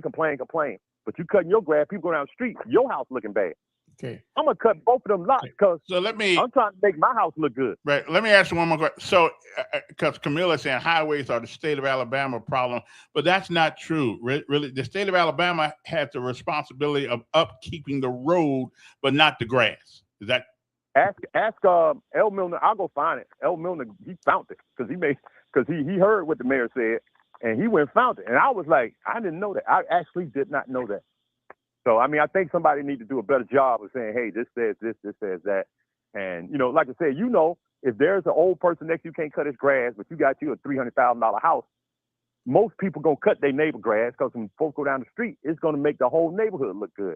So right now we up here going, it ain't mine, it ain't mine, it ain't mine. So nobody's cutting, right? And the state is responsible for the whole state. not Montgomery, Alabama. You got places up in Hoover and all that. So go over there and see if all that grass ain't cut. Man, there's certain places in the state where everything's nice looking. But I would imagine we can go to any state capital and find grass that's not cut. Dude, not. I'm telling you, man, I've been all over this freaking planet. Well, I've been in a few places. It depends on the dude. people and the expectations. It depends on the people. You too. I mean, you've been in nice places. Yeah. How come they can? Because it's just priority. Some people prioritize city looking good and clean. Well, maybe, when people pull up, maybe they think about getting shot over there. That's another thing. So now we go back to police. I mean, it's a circle, man. What I'm saying is, you keep bringing up stuff. But what I'm saying is, at the same time, what's this $200 million for? Now, look, if we want to go in hot, and you say, man, I'm going to pay our police officers the best in the freaking state. But aren't we doing that now? Clean. I'll be mad. But I'm like, you know what I think that's going to do? I think eventually that's going to bring in investment. And let's say they're going to do something with a charter school system, man, that's going to make our, compete with the Montgomery, all that. So now we can get business that's going to come over here. I heard somebody say Maxwell, we was about to lose Maxwell at one point because of the state of the school. So we had to start giving them freaking, vouchers for private schools so that the officers would come here. It ain't gotten that bad. Then Hyundai was supposed to expand a long time ago. I don't know what they're doing now. They're doing something. But I remember one time the impediment to us expanding was schools. So maybe you can get with the county and the state, just like they got borrowed money to do that freaking, to do that water park. Maybe you can get with them and then do a charter school system. Now you can offer specific type schools. That's a public school, but Montgomery Board of Education got a doggone stranglehold on it, and they ain't gonna let go. So now let's offer alternatives, right? You got AI being like it is, offer a robotics school, right? My wife's on the state charter school board, and she approves this. She tell me some of the schools that are coming in to the state. We need to look into that and then come up with an alternative side-by-side competitive school system. So now when companies that come in and say, hey, we need we need people that good with math. So you open up a school, charter school, that's just going to do that. Go talk to Elon Musk, the richest man in the freaking world, man. Open up the first robotics engineering school named Tesla, right? Put it right here in Montgomery at Lanier. Those are some ideas that I would much rather see. And then the mayor say, man, we're going to borrow $10 million to make this school a robotics engineering, school, state-of-the-art school. And we're going to work with Tesla. Do that because we already know that Tesla, and in the same, he's going to put a robotics engineering factory right here. And he's going to hire our kids right out of school. And in 4 years, we're going to start seeing them kids coming out, making $150,000 right out of school. I mean, this is the kind of thing I say, okay, yeah, I like that. Let's do that. And if Tesla puts something here in Montgomery, man, imagine all the other subsidiary businesses they're going to need to support Tesla. Just like Hyundai. You got Hyundai out there too, but you got other businesses around Hyundai to provide supplies. So we can look down. I think CC was one of the ones that brought that here. That's the type of things that I need to see. Not no entertainment.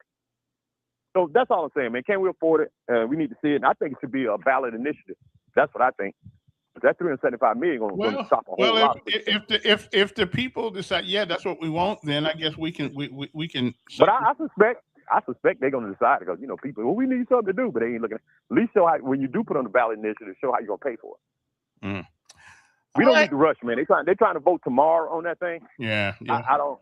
Anybody go there and ask a question? Yeah, I think they ought to take a little time and really think. I think you brought up some interesting questions. And first of all, are the payments initially going to be interest only? Because that means, yeah, we can swallow it now, but we'll be able to swallow it later on. Or if it's not interest only, are they borrowing the money to make the first payment? Because we don't have no reserves. We don't have. I mean, it's for the budget. I understand we got some money, in the reserve. Just right now, no money's going to the reserve. Are we going to drain our reserves to get that, to make those payments, or are we going to borrow the money? That's what I'm saying, man. It's like, how you have oil reserves? Yeah. And when a war happened, then the president said, we're going to release millions of gallons because we're not getting the oil in. Same thing. So all I'm saying is that I'm just asking the question, can we afford it? Go and look at that article I sent you, put it on your thing. I will. And it gives a little bit deeper dive. I mean, I could have went deeper on it. Yeah. On a whole lot of other things. I didn't even talk about the garbage trucks and the whole. I might do an article on that, man. I don't know. Yeah. Okay. So at any rate, yeah. All right. Well, I appreciate you stopping by today. That's good. We'll be talking soon. And I appreciate, once again, to your people, man. It's not an anti-Reed thing. It's just a simple financial thing. Can we afford it? I don't see it. And I think the people need to be asking those type of questions. And no city councilman, no elected official should get mad when you ask those questions, or else this is just a project that they want to do while they're in office, and they don't care whether it's going to strap the city with. Or so you will agree sometimes to move forward, you must take a risk. Oh yeah, I agree with that. I think it's a good idea. I mean, I do, but I just think right now it's going back. Like there's a whole lot of businesses I want to start, but I can't start them right now. And I'm up here on base now because I've been working. You know me, I've been working for myself for years. But now I got it. The IT getting funny, so I got to come up here and take a job. Speaking of which, let me go ahead and see if I still got it. See you. All right. Bye. William Green, former city council person. Interesting. Well, it makes some interesting points. I mean, from a map, I don't know if we can really.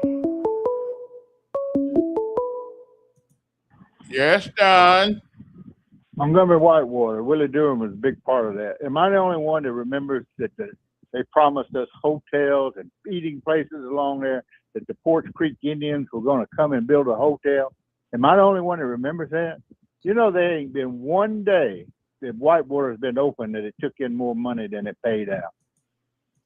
And if you got a credit card, Kevin, if you got a credit card with a 2,000 limit and you got 2,000 on it and you make minimum payments on it, what happens? Well, you be paying it forever and you never pay the principal. It's going to happen with a interest-only loan. Well, I don't know. Now, he said he heard that. I don't know if that's true enough. It's interest-only loan, but he said he heard that. I don't know if it's true. It'd be the most stupid thing in the world. People that have to keep up their households got more sense than just paying minimum payments on a credit card. They know they'll be in debt for the rest of their life. But, Willie, tell us about Whitewater, how you promised hotels and restaurants over there on Airbase Boulevard that the Indians were going to build over there. You wanted something better for Montgomery to bring the people. Tell us, Willie, you're good at this. All righty then. Well, it was an interesting conversation anyway. There are a lot of things we don't know. The 300 and I don't know, 375 million MILLIL. Let's see, BOND. What is it that we want to spend it on? I don't know. Let me see what the media says. Montgomery, yeah, 375. Okay, I'm gonna stay a little longer because I gave him a little extra time today. Let me see here. Because I couldn't really figure out what we were, what we were actually going to do with it, according to the, what we're going to do. I got to put this in the system right quick. Okay. Sorry about that, guys, but I'm just checking it out. Montgomery lead. Okay, potential 375 momentum. Let me see. Momentum. Now we got a 2040 bond. Montgomery leaders weigh in on potential $375 million bond. Montgomery leaders, blah, blah, blah. But what you going for? I don't think it's okay. So I don't have it on. I don't have here, Mr. Mayor. I understand that that's a ton of money, but if we borrow $375 million, we'll be real close to our legal limit. As a matter of fact, if they borrowed a 300, and from what I read yesterday, if they borrowed a $375 million, they'll have $12 million left they can borrow after, and they'll be right at the maximum loan they can do. And that loan is based on all of the, my understanding, it's based on all of the real estate that the city owns, I think. And so if we borrow $375 million and something happens and we need some more money, you only got $12 million left in your ability to borrow more money. So if the economy goes south and we didn't borrow $375 million and we need 20, we won't have it. We won't have the ability to do anymore. I'd say, why don't we try half of that? If we got to do it, let's try half of that. Okay, not let's try let's try 150 million. Okay, if we can make that work, then chances are at some point we'll be able to go back. That's a lot. I mean, because we only got 12 million. If the 375 bond thing goes through, we only have $12 million that the city can borrow from the bond market at that point. I don't know. I don't know. Don, I just got done talking to you. I know, but the rap center is 200 million and up. Okay, but why do you keep calling it a rap center? Never mind. I don't want to hear it. I mean, it's not a rap center. They're not going to bring a whole bunch of, at least I hope not, a whole bunch of rappers. As a matter of fact, we're too old to listen to that crap anyway. Half a rap center. Well, listen, I understand. I understand that some people just don't like the mayor. Okay, I mean, he could say we're gonna borrow. He can say that we're gonna get $10 million donated to us by the bond market, and somebody would be complaining about that. I got that. I got that part. And y'all make this personal rather than business.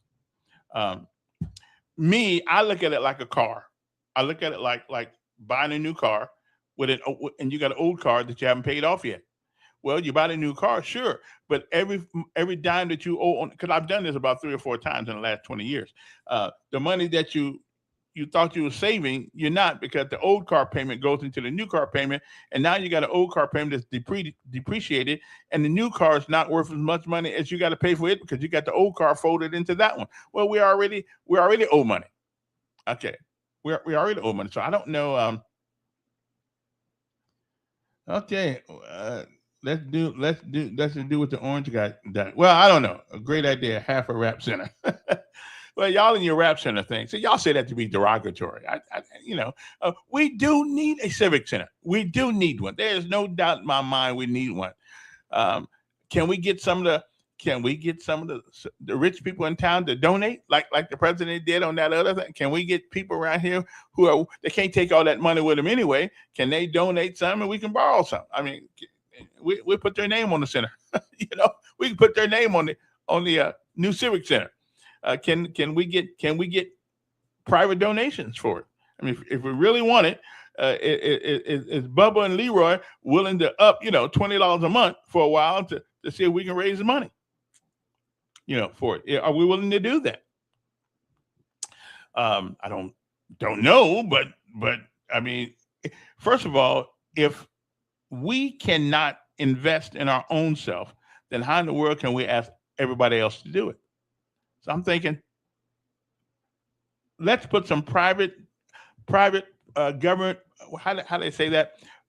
Public and private money together and see what we can get from that because if we do 375, we only got $12 million left, and $12 million for a city ain't about jack. That's nothing.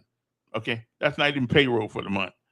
So again, I think we need it. I think we do need it to bring people in this town. Okay, so we can bring people in this town, so we don't have to worry about. Only thing we bring people here is about color. What white people did to black people back in the day. I'm with you. We can't undo what happened. Okay. Poor ticket sales. Now, there's a point there too, because I don't think we sell an Impact, but we don't own Impact either. Impact is a private business.